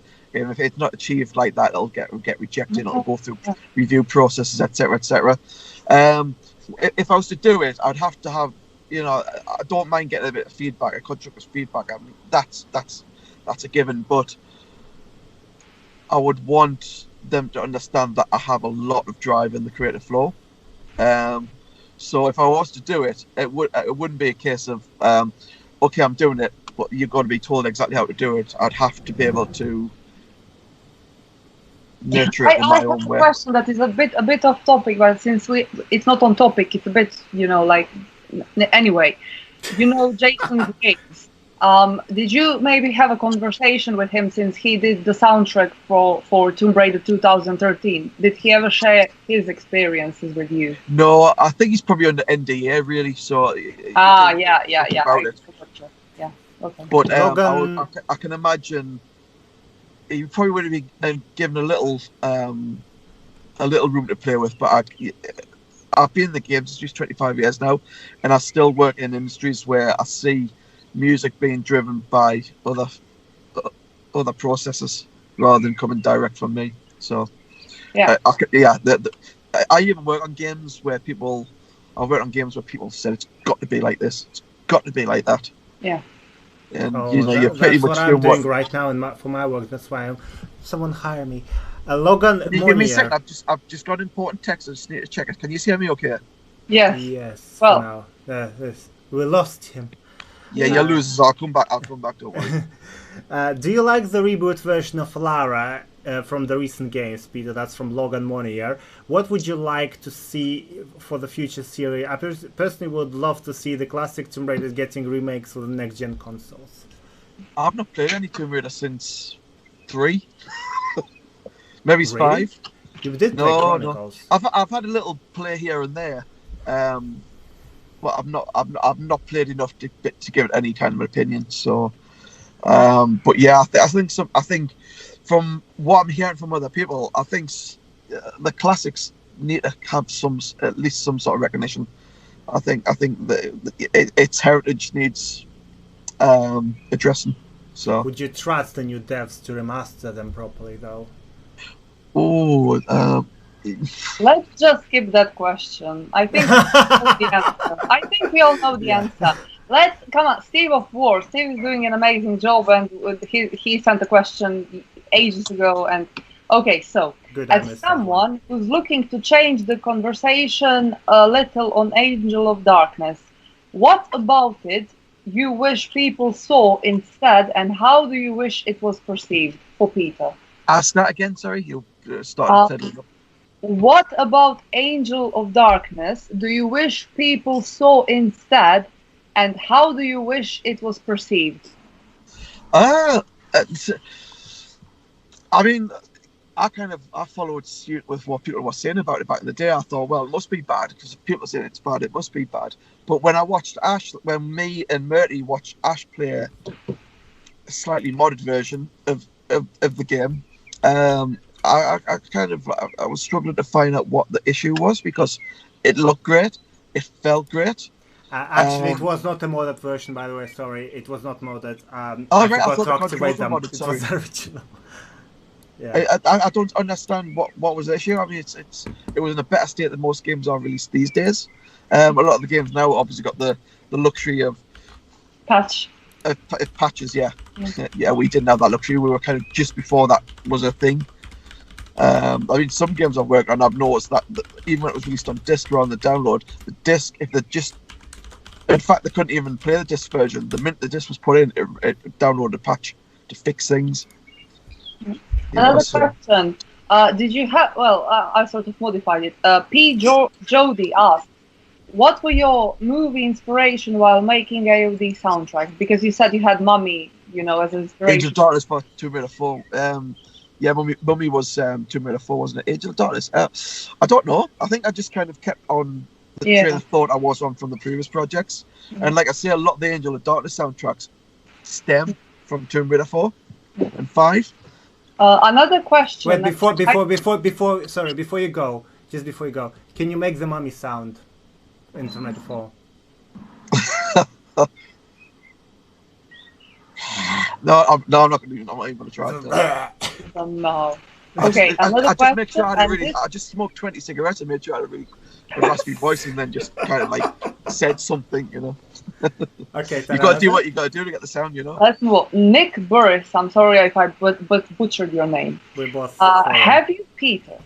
Have you ever met Charles Spallman, the composer from Legend and Anniversary? Never know. But I think you know Colin O'Malley, who did Underworld. Yeah, I don't know him personally, but I'm linked with him in on Facebook, and we do chat once every so often. You know, I think we should chat more. That'd be cool. There you go. Tomb Raider Underworld soundtrack, I think, is the best one out of that trilogy. Amazing. Absolutely. I'm not sure about the soundtrack, but I can't remember it. But I know that the game-wise, I think that's the best Kusadanics ever created on Tomb Raider. Oh yeah, definitely. Definitely. I will do a stream of it eventually. Next questions. Do we have any more? I can't see any. I'm sorry. I probably missed something. I don't see any new. I think we do. This is from Alyssa Maya. I think we didn't answer. I'm sorry if we did. Does Peter have a track that he found? We answered that one. Oh, he did. Oh, okay, yeah. Sorry. That means that's the end of the all the Q&As, and you can go, Peter, and I'll see you tomorrow with all the stuff so I can fulfill all the shipments. The rest of them, I lost 11 of them. Just before we go, though, guys, as I said before, if you will pre-order the album, order the album now, actually, on our shop, I'm gonna post the link now to... oh my god, I can't spell anything because of my lens. So, Button, please, can you copy paste it, and I'll try to Yeah, Button, do please. I think that's Psychedelic Cyber, whose artwork we actually used in the booklet here. That's if we missed a question from anyone, copy paste it into the chat so we can see it. Yeah, that's Button's artwork here. And we'll get back to you personally. Psychedelic Saber. Yeah, so if you will order it now, I will ship it to you literally as soon as I can, which will be within like a week. That involves posters, vinyl, and stuff like that. So please do. Okay. Here is a question. Question for Peter: if you could turn back time, what is the one thing you would change in AOD? In Angel of Darkness, what I've changed in the Dark Angel. Maybe he means in the game in general. On the game, I would give it the 6 extra months it needed to iron out the bugs. Yeah. It's that simple. It was released due to pressure from shareholders, even though we screamed that it needs another 6 months of work. And then normally in the development cycle, the last 6 months are where everything's refined and nurtured and made right. So yeah, we kind of, if we had the 6 months, maybe Angel of Darkness never happened. You don't know. It's one of them things. Do you know what would the future of Eidos be if? Yep. We've got one more. We had that extra time to fix things, but it needed to be out basically. Otherwise, it would have went under. So it was a kind of catch-22 situation. Claudia Rhodes. Your life would be different if Angel of Darkness was successful. That's really interesting. I think that your life would also be a bit different if Angel of Darkness was successful, no? Yeah, I think so, yeah. As long as I was on the royalty chain, yeah. Yeah. We probably wouldn't meet because I would not talk to you ever. To be honest, I still don't want to, but you kind of come to my house. He knows where I live, guys, help. Claudia Rhodes, have you met any of Lara's voice actresses? Yes, I've met a couple of them, 3 of them actually. Judith Gibbons. I've met Janelle, obviously. Janelle Elliott and 2. Sorry, I could get mixed up between. I could get mixed up between the Laura model on Angel of Darkness and Jill. Jill de Jong. Yeah, I met her. Yeah. Another shameless advertising. We have 1 extra of these, so watch out for it in the shop. Also, a couple of concept arts will be on sale, so go on our Tomb Raider Dark Angels Twitter account. Make sure to put the bell, so you get notifications on all the latest tweets, because as soon as this thing goes and some of the concept art goes, I will tweet about it, so make sure to grab them, because that Norse chick is an absolute ninja. She bought the concept art a couple of days ago within like 40 minutes. So if you don't want to miss out, make sure to put the notification in. But if you want that figurine, it will be in the shop soon. Yeah. No Curtis though, unfortunately. Curtis sold out. I only have one extra, but this one is extra one, so it will be in the shop soon. So, how does that make your wallet rumble? Another question. The same question from two people, Nick Burris and that North chick. So, Peter, you were asked to compose a theme for Curtis from AOD. What were your first thoughts? Pretty much what Ash's thoughts were.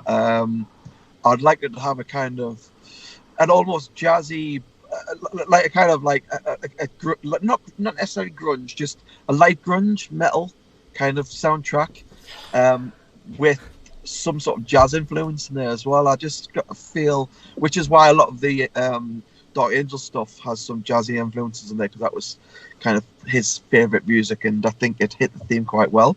Yeah, it's one of the, yeah. But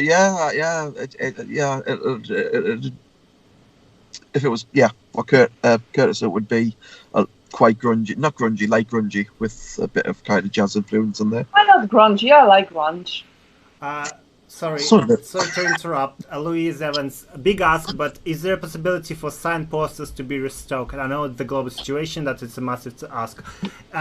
Yes, we can make them restocked. I mean, if you will buy a poster now, you can always send it to Peter, and he will sign it eventually and ship it back to you, but you also need to provide the envelope because we don't charge for signatures, we really don't, but I think we could do that. It will not be addressed to each person's name, but I think I have quite a few spares of Peter's signature, so if you want to have that, if you guys are interested, I can make that happen. That's not a problem. Speaking of Curtis, that's another from Fatten. Do you think I can still get the journal? Yeah, the journal is back in stock, Fatten. Go and buy one. Get one now before they run out. There's only 14 left. Actually, no, there's one on the way back. By the way, this reminded me. Big shout out to... sorry, I forgot the name of the guy in London.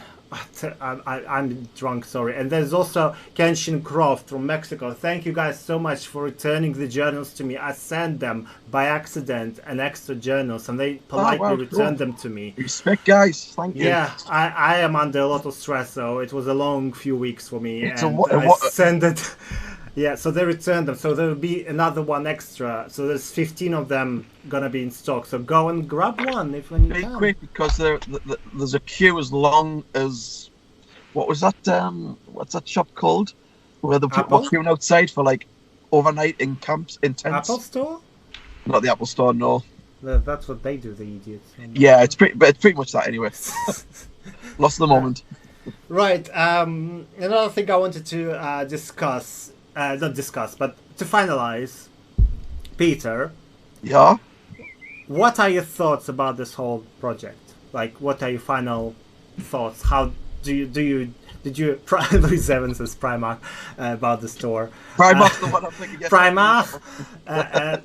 I mean, in terms of the project, because obviously we've been doing it for 5 years. Looking back at it, because I personally was looking back at it yesterday when I was watching this for the first time, and I was like, I fucking remember all this. What's your thoughts on this? And again, you can be critical about it, or you can be not critical. But how do you feel looking back at it now? I think it's. I mean, I really like the work that we've achieved. I think it was probably the biggest project in my life, and I've been in some pretty big projects over the years. It's probably the one that's caused the most kind of mix of emotions. I think we went through quite a lot to get where we got to, but I think any project of this size, it's expected to have, the blood, sweat, and tears and the emotions. Yeah. I'm just waffling away thinking, brain fart at the moment. So it's a big project. It's had a big impact on everybody that's kind of worked on it. In more ways, in several different ways. And it's one I'll look back on and remember. And I appreciate the opportunity. And the fact that, the support we're getting throughout, it's been immense. It's, yes, I might retire after this.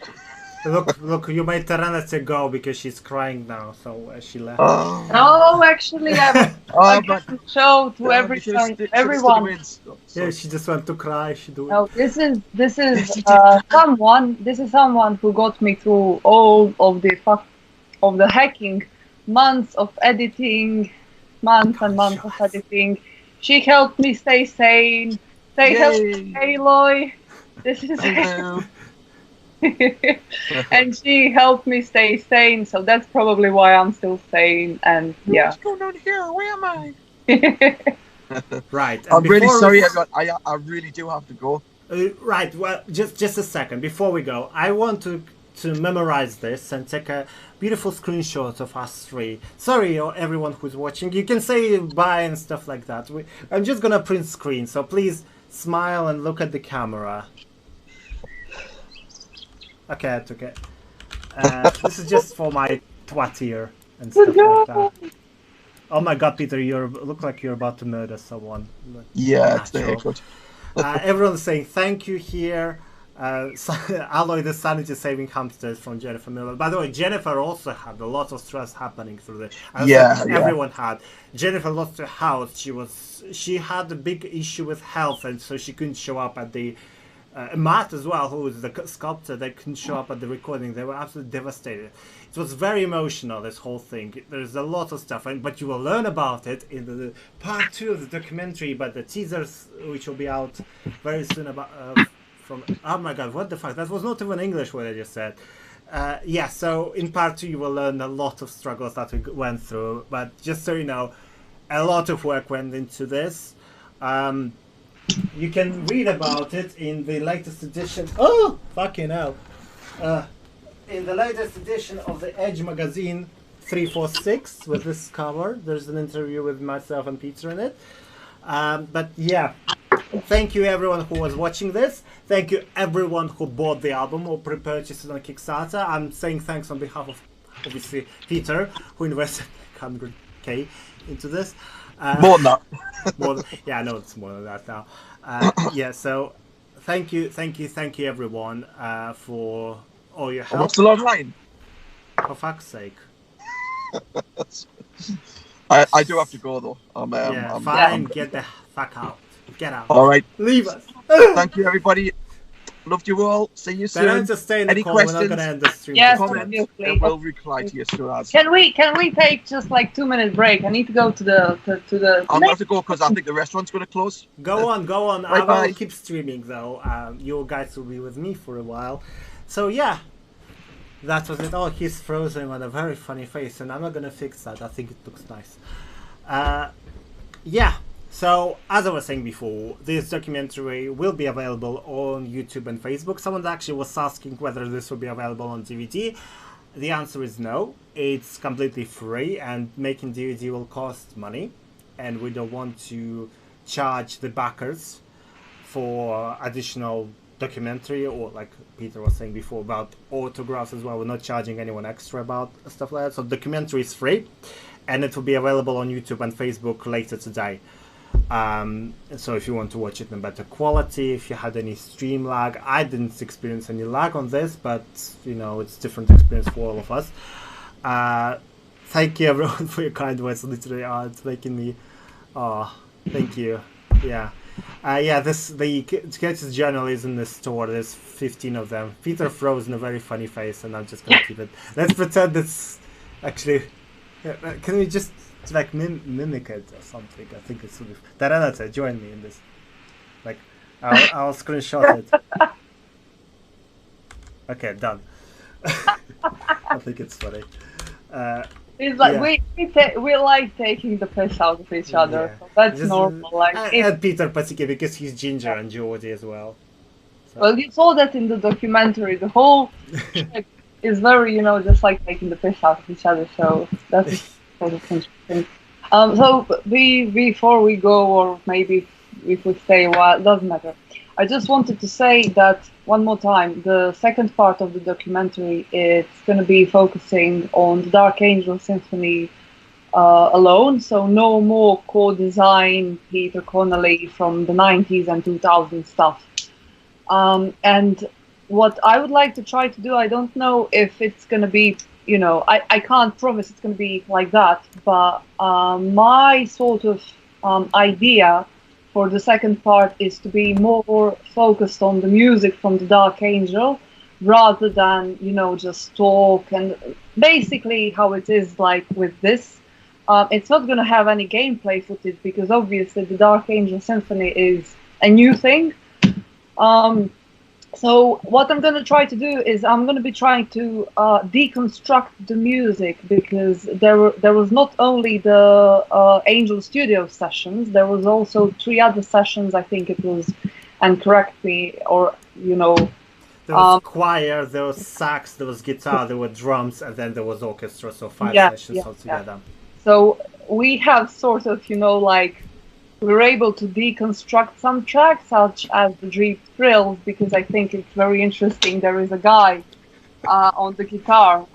Ash took all of that footage because I was only there for the Dark Angel Studio sessions, not for the other ones. So there is a guy playing the guitar, and he's like, for Deep Thrills, I think it was like, or somewhere, doesn't matter what track, it was like da da da da da da da da da da. So I think that's going to be really interesting to see, you know, how the music comes together, sort of. I'm going to try to make it that way. Can't promise, but it all depends if we have, you know, like enough footage and all that. But we'll have a look. I just relocated Peter to the top corner, so he's like watching over us. I want to write Peter's stop working, just like Claudia wrote, but I think if I do that, he will actually disappear. But I think it will be quite fun. I'll try actually. What do you think? Like, looking back at this. Before I answer that, I want to say something. I already said it in the chat, but in case someone missed it because they were watching the documentary. So those prior pre-render AOD clips that you saw in the documentary, I know some of them you are probably seeing for the first time. Some of them are not in full length, but mind you, it's still not, you know, like, not being in full length, it just means it's like 2 seconds more edit to it. It's nothing, you know, massively cut from it. But I'm still going to be making it into one video that we're going to publish somewhere. I know, either on Tomb of Ash or maybe Peter's Facebook. I'm not Facebook, YouTube. I'm not sure, but I'm going to be taking all of those videos we found from AOD and making it into one long clip, so you have everything in one place, so you can actually see, and maybe you can discover that something's different, because that's not what I asked you. What? I was like, how do you feel after all this, after a year of fucking work on this? Well, I think they are more interested in hearing this AOD thing than... I know they are, but it's also good to Yeah, well, I was finished with AOD thing anyway, so right after I'm done with exams, I'm going to do that. How do I feel? I feel tired. I feel like I need a break. I can't get a break because I have exams, but... there's COVID going on. Yeah, but considering what I had to work with, as in, it was... I don't want to say it was a one-man band, because it wasn't, because I had AJ. Oh my hecking god. AJ from Survivor Reborn. All the gameplay footage you saw in the documentary was AJ's. And you will fucking forget someone, you know. Yeah, you always forget someone like extremely important, because I couldn't, you know, like deal with recording all that because I had other things to do, and he helped me. And not only that, he actually implemented all of the mods that to make AOD look better, and, you know, also he did widescreen patch for Tomb Raider 4 and 5, so it like looks like super crisp and perfect. And I don't know if you noticed, I listed all of the bots that he used in credits, so you can also find them. They're online somewhere, so it's not going to be a problem finding them. So yeah, like AJ also saved my ass. Chris, the GOAT, as I said. Yeah, AJ, Survivor Reborn. Go follow Survivor Reborn. They're awesome. So yeah, what I was saying is, apart from that, as far as recordings go, like physically being somewhere and recording, it was a one-man's band. That's not how you usually do documentaries. You obviously, usually you would have a sound person, but you know, since we did invest personal funds into this and all, you know, all that, it was a film, just like this project, very much fueled by the passion and love for Tomb Raider. And that's why I know technically it's not the most professional thing you'll... Oh, shut the fuck up. It looks great. It's not. But I think it's quite obvious. Everyone writes, shut the fuck up, Taranata. Shut up, you. I'm trying to say something. What I want to say is, I think that it's sort of clear that someone who is a fan of Tomb Raider made it. Even though it's not the most technically correct thing in the world, it has that sort of Tomb Raider vibe to it. And all of the music that's been in the documentary is from Tomb Raider 4 to 6. You just made me want to pee when you said that. So shut up. It's a great film. Film. To sound like Geordie. There goes Dale Road. Shut the fuck up. There you go. No, like Morse chick edited. Shut the hell up. No. What the fuck do you want? Slut? Slut. I swear I heard myself say prostitute in the documentary. I think I heard it somewhere. The background. Times. Yeah, several times probably. That's my favorite word. And here is like a little teaser. I did sort of a funny video with cosplayers that were in Angel Studios, and there Ryden, who was cosplaying Von Croy, Jack, who was cosplaying Curtis, and obviously Natalie, who was cosplaying Janice. So I have a little... That's her. Actually. Yeah. So I filmed a little skit with them, and that's gonna be trailer for the second part. Trailer teaser. Yeah. Broccoli coconut hot dog. Yes. That was on my birthday cake, you know, with a Lara on it, and it said Clara Loft, and on a broccoli coconut hot dog. Yeah. These also are staff shirts. We actually made staff. Yes, we made staff shirts as well. So everyone who was like involved, we had the squirrel, which I don't have with me here. But basically, because of this whole project, when we were first making it, we created a private Facebook group. Sorry, I keep touching my nose. I'm not on the drugs, I promise. I don't know why it's itchy. Basically, we called the project Secret Squirrel, and our cover photo was a picture of a squirrel at Ashbourne Road when we went to visit, and there was a squirrel. Ash, I think you need to see the... Oh, well, sorry, we don't have the final shirt. Do you have the final shirt, actually? I do. It's downstairs, though. So. Well, go pick it up. I'm just gonna Fine. Hold the people, then. Go. Entertain them. I'm gonna be talking. What do you people... What are you interested in? Well, I guess you're interested in probably AOD's thing, so I'm gonna be saying something about AOD. I noticed in one of the clips, I didn't use it in the end, but I noticed the first cutscene after Carvier thing, when she wakes up in that tram, in the final cutscene, she just sort of wakes up and looks around, you know, like, okay, where am I? But in this sort of prior pre-render version, you can actually see her reaching for her backpack, probably getting the journal.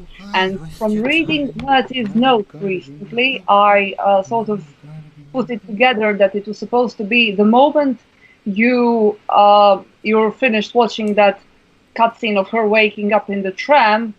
Not Curtis' journal, my god, Vanna von Croy's journal was supposed to appear, because she was reaching for it, and so that's one of the things that was also, you know, changed, I suppose. So this is the back of the t-shirt. Sorry, it needs ironing, but this is the front. So it's a Secret Squirrel. There you go. By Ina. Broccoli coconut hot dog. There you go. So we all have these. This is just for us, but we don't sell them.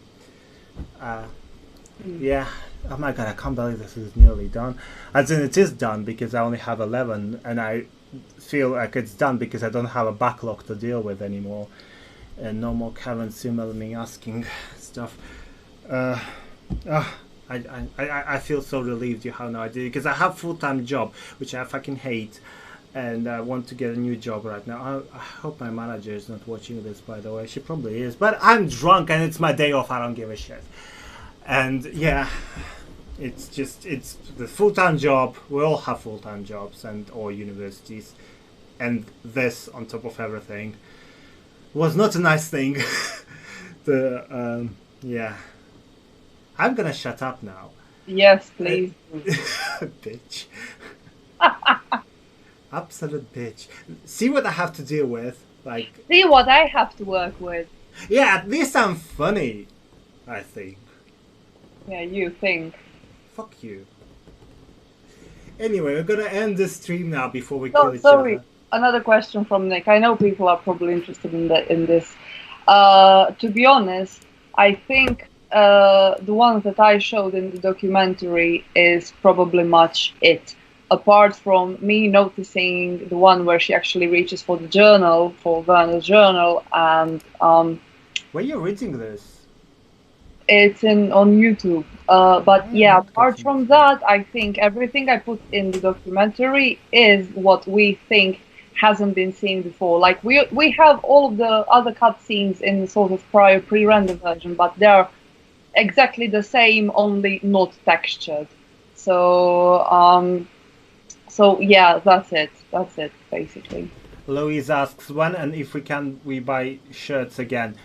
The only shirt you can buy right now is the official Core Design t-shirt. That's the actual developer t-shirt they had made in the early 2000s for like Core Design stuff. I have one of them left for sale. It's a weird XSL size. I think they were like tester batch. We had quite a few of them left from Bertie. He donated them to us. So if you want to have the original t-shirt from those days, you can get that. As for the Dark Angel Symphony t-shirts, I have no idea if we're going to return them because they take a lot of time to produce and I really can't deal with that right now. We might return them, not saying no completely, but we might not. So I have no answer, in short. I think that's another thing, as far as prior pre-render cutscenes from Tomb Raider 4 and 5 go, there is nothing you haven't seen before. It's just what you saw in the documentary, not textured cutscenes. But nothing is different, everything is the same. It's just AOD has those sort of minor differences or completely new cutscenes that I think we never saw before. But as far as Tomb Raider 5 and 4 goes, it's all the same. Like, legit, nothing has been cut out.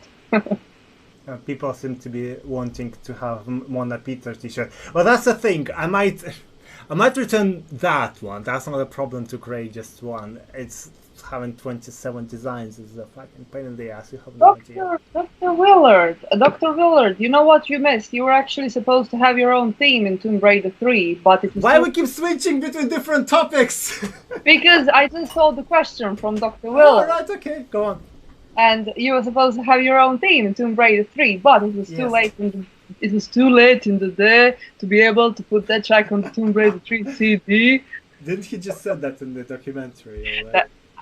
That's what I said. I quoted because I can hacking quote the whole thing. So many times I can actually quote it. So Claudia yeah. says Dr. Willard is her favorite. That's because she likes Scottish men. She has a thing for rugged, fat Scottish men. Not fat, but like chubby. We discussed this with Claudia separately on Twitter a while ago. She will remember that. We were talking to Dr. Willard on Twitter because there's an account, Dr. Willard. We were flirting with him together with Claudia. Yeah. Can you believe that in 2007 or 6, whatever, when we first chatted on MSN, you would be sitting now drinking your shitty wine, and this would be all happening? I wouldn't believe that. Like, sorry, Ash, I just remembered something. For fuck's sake, no! Go back to the topic. Trust me, you will want to answer this. I just remember someone asked something and we didn't answer that. It just popped up in my mind. Someone said, like, did Peter it was something along the line if Peter wanted to do this, or did he got this idea to do a remaster from Tomb Raider suite? The answer is no. You carry on with that answer. When did Ash, question for you. When did Pete... This was way before Tomb Raider suite, actually. I believe they had a conversation with the person I'm going to name a while back, and Tomb Raider suite was actually a copy of the Dark Angel Symphony, but I'm not going to sign to that. No, the answer is no. Tomb Raider, the Dark Angel Symphony was in the plans eons ago. We have a proof of that from the post from 2015 where Peter was discussing it. We have a screenshot of that if you want to see that. Yeah. The answer is no. Yeah. No. Sorry, I forgot who asked that, but yeah, the answer is Peter actually put up a question on his Facebook page, his musical Facebook page, if anyone would be interested in sort of remaster of his Tomb Raider work. And I actually have that in my interviews with him. He actually says, I wanted sort of to test the ground to see what were people thinking, and it ended up being the most commented and liked post of that year on his musical Facebook page. So when he saw that, he basically decided, this is something I should definitely look into. Peter Connelly is asking, what key is Angel of Darkness played in? Oh, do fuck off. Who asked that? Peter Connelly! What key? He's on Facebook. One of the keys that Lara finds in hacking the most random spots in the universe. Now, shut the fuck up and answer my question that I was asking you just before. What did you ask? Oh, you piece of shit. 2007, when you first spammed me on MSN, would you believe we would be sitting now, you would be drinking your shit wine like you are right now. I'm not pissed on wine. Wicked. Or whatever you're drinking. Beer from the... I'm not drinking beer. Water? Vodka? Nope, not drinking vodka. Oh, fuck off. So, would you, believe Mr. Mad Mossy Frozen Soup, of course? Oh, the Teme. Yeah, so would you believe... I was reading just comments of someone, sorry, that was fucking random. Would you believe we would be sitting here dealing with all this? I don't know. I wouldn't.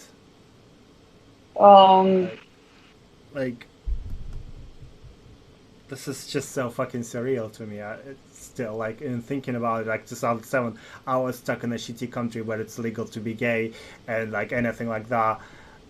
And I was, suicidal and stuff. No, no, carry on, sorry. No, go on. It's just that we are regular Tomb Raider fans. It's not like we're, someone who has worked on the games or anything like that. So as regular Tomb Raider fans, to be able to be a part of something like this is, I think, actually the most craziest part of it. Because usually, you would be either in the industry or you would be someone who knows, how to be a producer because you already produced, 28 things or whatever.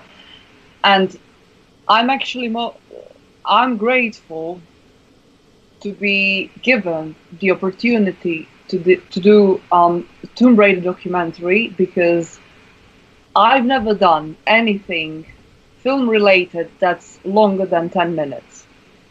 And, to make that leap from a 10-minute film to a 46-minute long film, I think that's quite a leap, especially when you're not really sure what you're doing. You're sort of, kind of hoping for the best. And when you don't fucking understand what the fuck the main protagonist is saying. And you're actually interviewing a Geordie and you just hope what he said is actually interesting.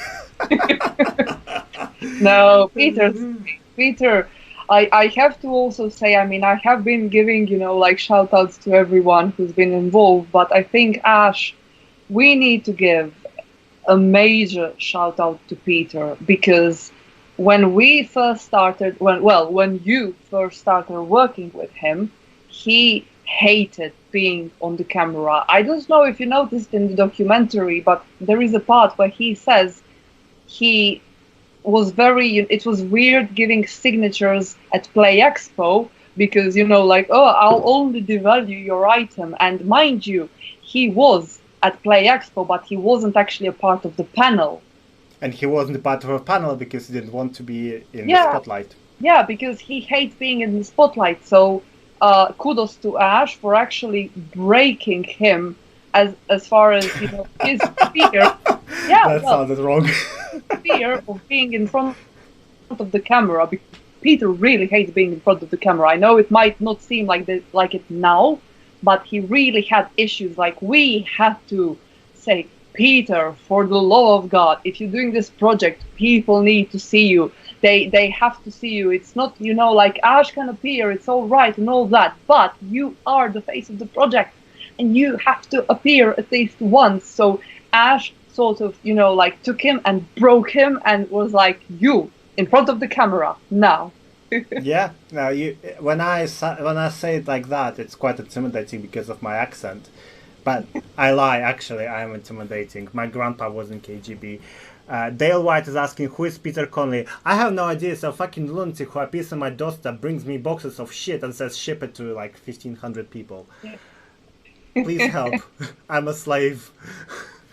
Yeah, regarding Play Expo, if you guys want to watch that, it's quite interesting on YouTube. Yeah. Just look up for 20 years of Tomb Raider, Play Expo, whatever, and watch my video on it, because I'm seeing that Nick Burris is asking, what are your favorite Tomb Raider music played by Peter? Let me see. I'm gonna open the Dark Angel Symphony and see all the tracks because I can't remember it right now because I'm a little bit... Well, whilst you do that, that's actually a good question, like literally perfect timing for it, because at Play Expo, when we had a moment before Core Design took the stage, we had Lara's Tomb Raider confessions basically played, where people would send like the messages how the game affected them. Because for me, for example, it saved me from suicide.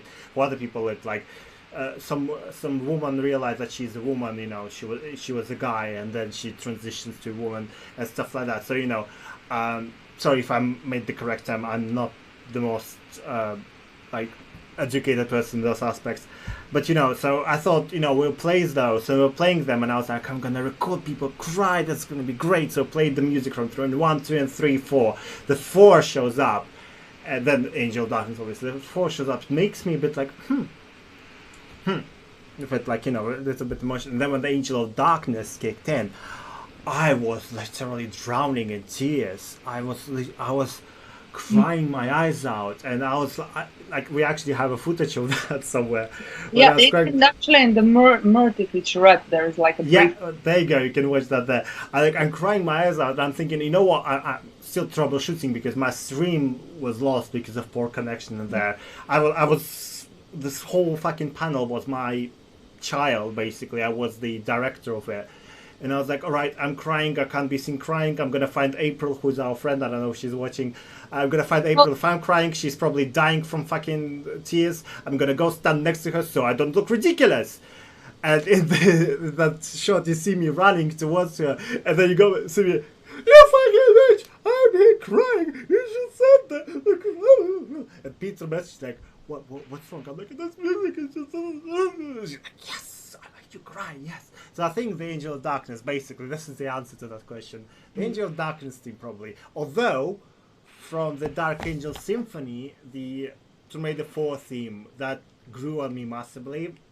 That's the one that actually makes me all like teary and nostalgic and stuff like that, Tomb Raider 4, with Tina Quo and stuff like that. So I can't say which one particularly, but it's either Tomb Raider 4 or the Angel of Darkness. Okay, to make this conversation longer, if you guys want it, if not, it's obviously very fun. I want, whilst I'm talking about my favorite tracks, what are some of the favorite tracks from the Dark Angel Symphony? That's what I'm actually interested in hearing. For me personally, I think that AOD, I think this is like extremely important to say. The original AOD was played with a live orchestra, obviously, with LSO at Abbey Road. It was a 86, I think, or 80 something part orchestra. Mind you, Angel Studios, the Dark Angel Symphony, was only 20 something. Was it like that? Well, if you don't count the additional sessions, yeah. Yeah, so it was 20 something. So, what I think is quite amazing is that why the arranger is very important. AOD sounds fuller in the Dark Angel Symphony version. Well, not fuller, but you know, like complete content. You know, it has like those little extra elements because he hired an arranger who knows how to, you know, get out the best from that sort of, you know, it was less than half of the orchestra than what the original Angel of Darkness soundtrack had. And I think it was quite an upgrade. And to me, it's quite amazing that amazing to be able to do that with less than half orchestra, you know, to make tracks sound more full than original soundtracks. Complete. I think complete is a good word for it. Yeah, that's, you know, I really like that. Obviously, as we said before, it's completely fine not to like all tracks. That's completely fine. I mean, there are 38 tracks. There are a lot of tracks to, you know, like or whatever. When I first started listening to this, because Dean and me were listening to previews in order to, you know, like sort of find any maybe not mistakes, but you know, like listen to them if we heard if everything was sounding fine and all that. And I remember even from then, Dr. Willard said the Minotaur theme. I love that one. I really love that one. I know many people maybe are not, you know, fans of that sort of beat, but I really like that one. That's also why it's part of this documentary. And I don't know, the Angel of Darkness for me is definitely an upgrade. The Dark Angel Symphony version of the Angel of Darkness is definitely an upgrade. There is no question about it. And why I'm saying that rather than, you know, saying that for 4 and 5 is because it's quite hard to make an upgrade from something that's been played by LSO in Abbey Road as an 80-something part orchestra to this, which was 20-something part orchestra. That's quite crazy. It's funny how you say 20-something, like Peter's new album. 20-something orchestra. Yeah. Yeah, it's just, yeah, I don't know, it's so surreal. It's just, actually, sorry, I just posted the link to the shop because I was supposed to type it ages ago and I forgot to hit enter. This is where you can get the Curtis Journal if you want. Or the album, or the vinyl, or the downloads, or all of that. I mean, mind you, we are all aware that the original AOD theme was a very hard follow-up, and my personal opinion is that the way it's arranged and made is that the original version, you know, had that full usage of the 80-something part orchestra, and I know some people are saying the Dark Angel Symphony is sounding, you know, like less full, but I personally believe that's the case of this being more than half of the orchestra than it was. Also when you compare, because you already heard it sounded like that. If you wouldn't compare it like that, I think.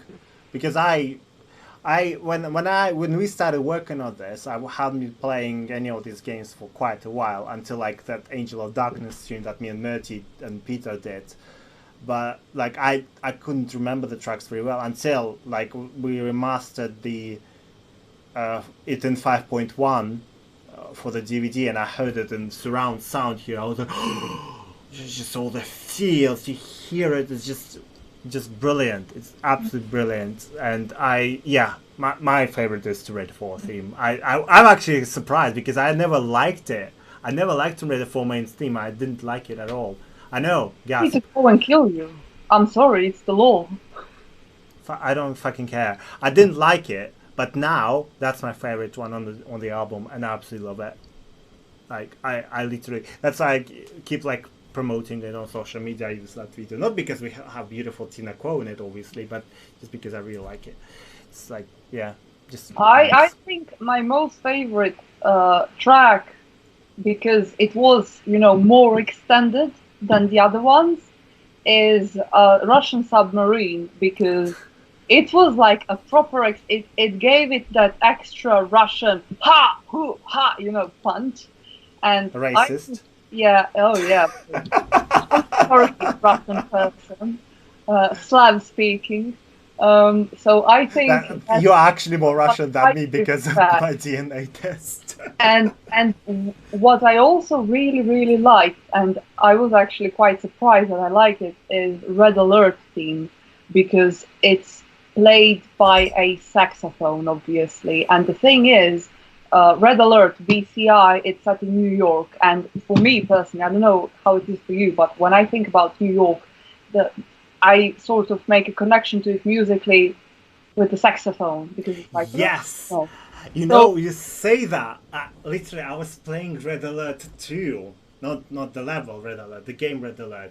And when you play as the Soviets, you invade New York and World Trade Center. That it was before the stuff. And in there, that music is the Wall Street kind of theme is playing, and that jazzy saxophone is played there. Yeah, you say that. Yeah, it's. No, that's why I think that track Red Alert is spot on because of the sax, because it adds that sort of New Yorkish feel to it, and I think that's really, you know, like great. And North Chick says, I love all of the added vocals on the album. That was a 4-man, well, 2-man, 2-woman choir. So it was just 4-person choir. And I think because it was 4-person rather than what you would usually have, you know, like many more people than that, it sort of added to it sounding more intimate. I don't know if you can understand what I'm trying to say, but because it's only 4 people in a very small room singing, it has a more intimate feeling to it. The game breaking by with those are my favorite Chronicles. Oh, screw you, Dale. I've been playing Chronicles live for my birthday stream, and I fucking nearly died. Like, as in literally my eyes were bleeding because my contact lens fucked up. But no, I'm never playing those levels of Frick in my life. I love Chronicles. That was my first Tomb Raider game, but I'm never doing it again. Back to the choir thing. Yeah, so there was a funny thing with Kim Chandler, who was the leader of the choir. She's Australian, so she's very inappropriate. She was saying stuff like that when she started to sing. She was like, "Oh, sorry, I came prematurely." And I was like, "Do you realize I'm actually live streaming it right now?" Like, oh. She would say it was such a pleasure actually to record it. It was just hilarious. Oh yeah, they were. I mean, I wasn't there, but I have all of the recordings, and they are really funny. I like the roll levels the best. Yes, I actually got stuck in the room when I first played Tomb Raider Chronicles in Sound. That's when, as I said, my first Tomb Raider. I stuck there for like a day or so. I think this is basically it. Did you have anything else to say?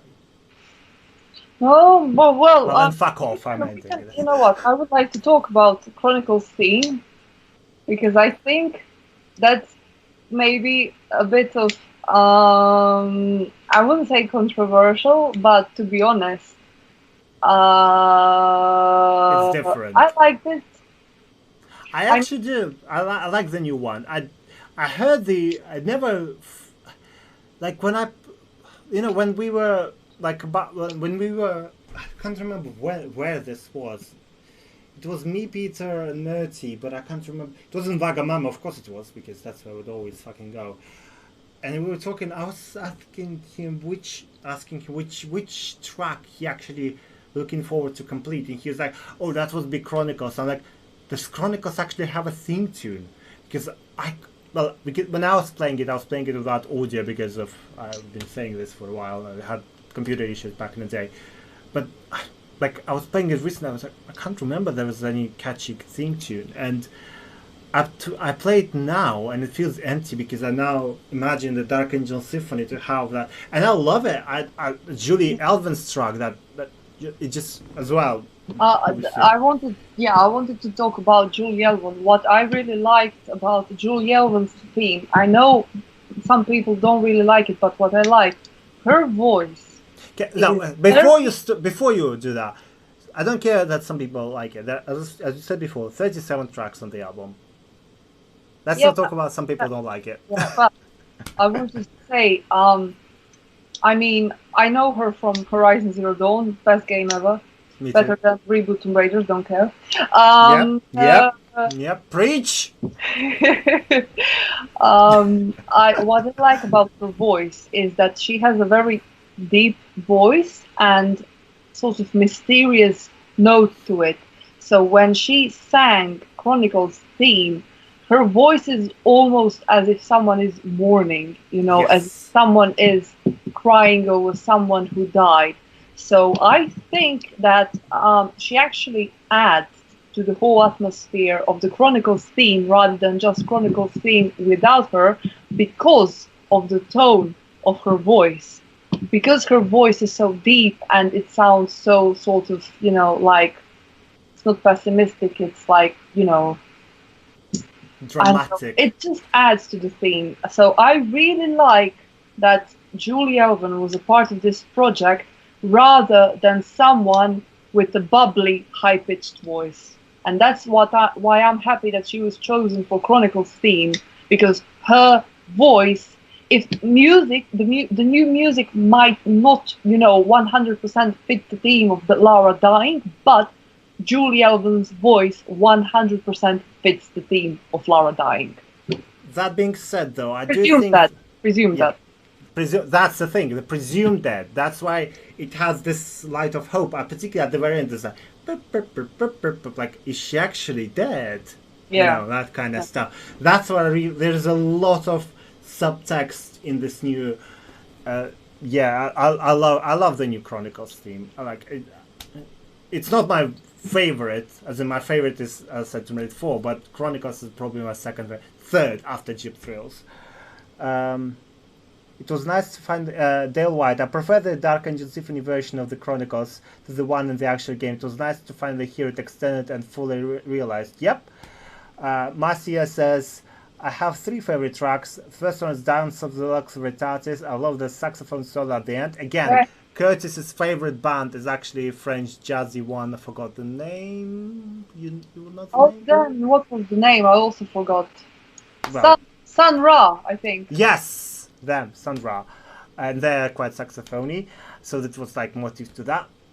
It adds a nice grain and spice. I was a big fan of the original version, but this one is something I have to listen to at least once a week. It's so rhythmic and dynamic. The second one is definitely Welcome to Paris. Paris. I can't English. I'm drunk. It's such a beautiful and nostalgic invitation to the Angel of Darkness. That's why I said it Paris, because of that homeless guy. Welcome to Paris. Of course, I love the Angel of Darkness theme as well, but there is no explanation needed. I love the Dark Angel version. Is more intimate. Is that the right word? While still being very epic. That's all from Mathieu. Yeah. So I read it all out. Steve O4 said that always gets me thinking of it. I'm not sure what he's went to that. Probably my face right now. I think what Mathieu is trying to say is that I think because it has, a half of what Ella So was, that's why it sounds more intimate, because it was in a much more confined space. Controlled environment. Yeah, because, Abbey Road is huge. And Angel Studios, it has this very sort of, like intimate atmosphere. It's not a very big, like space. Well, RIP Angel Studios, because they shut down. Yeah, we were one of the last ones to be there, no? The difference between Angel Studio and the Abbey Road is not even the size. It's also the fact that Angel Studio, you can section each section of the orchestra, so you can have strings separated from the woodwinds and whatever. The harp could be set in different rooms and stuff like that. So they have this weird layout which is perfect for controlled environment. Because obviously we had a smaller orchestra, this was, yeah, it was mixed to sound like it's more people in there, but because it's more controlled, you could control what goes up, what goes down. You have more control over the whole sound, and that's why it sounds a bit more intimate and more controlled and more. Yeah. I don't know if you noticed in every row there is, the whole orchestra is just in one huge space. But in Angel Studios, exactly what Ash said, you had like the string section was like in the main area, the woodwind section was on the left, the trombones and all that, it was in the other side. So, sort of, it was cut up into 3 spaces, and I think that's as you said, adds to the intimacy of the whole. Well, Bridges says, New Chronicles theme puts an added element of the depth to the album and definitely resonates more with me now than it did from years ago. This is true testament to the music being put together by a very good team, and Peter, of course. I agree. Right, we're gonna end this now. We chatted way too much because we're both drunk. Yeah. Both pissed. Yep. As I said, the documentary will be out like literally within like 20 minutes or so. I planned it to go an hour after the stream, but it's already 9 p.m. now because I didn't plan it to be that long. So in better quality than the stream. Yes, full HD, motherfucker. You have to turn off subtitles for some parts. Obviously, some parts have burnt-in subtitles because the sound is so shit. You can't understand. And also, if it's Peter, you kind of have to have them. But yeah, you can turn on the subtitles or turn them off if you are foreign, particularly. That might be quite useful. Yep. Because we both are. I was talking about Russians. Somebody called you racist, but you're more Russian than me. I did my fucking DNA test, and I'm Finnish Greek. Like, Jay from London is more Russian. He has 0.1% of Russian blood in him, and I don't. I called my mother and I was like, do you want to talk about this? Do you want to tell me something, mother? All my fucking life, I knew there was Greek Привет. Привет, yes. Хорошо. Yes, иди нахуй, and all that stuff. Иди нахуй. Right, Mr. Madmouthy, what about chocolate? Not sure what he meant by chocolate today. Chocolate, my favorite. Just picked it up from the floor and ate. Instant energy. Love it. Yeah. I eat chocolate and then I feel stronger now. Right. I feel stronger now. Yeah, maybe I will make that jump. Maybe. I like how she says maybe. It's like... Yeah, maybe. Who knows? Maybe you'll fall because the controls are so horrible. In all fairness, they're not that bad. They foolproofed themselves. They said maybe, so you can't be blaming her if you miss jump. It's like, it's the bad controls. You said maybe. Yeah, that's the thing. Like, she's so like optimistic. Maybe I'll make that jump. Yeah, if you don't, you will fall to death. That's like It's your fault. Maybe it's the game's fault. Maybe it's Maybelline. Maybe so. Okay, I was actually thinking Peter left now, asshole. But we should have said goodbye, just like they do that loop animation when they talk in the Angel of Darkness, like. What did they do? I forgot. Like, when they talk to someone, it sounded terrified. Yeah. Do you notice how much time they actually do that when you talk? We did that during our live stream when we were playing the Angel of Darkness with Murty and Peter. We just okay, bye. Right, everyone. Thank you so much for watching. Every time some lunatic says something like that.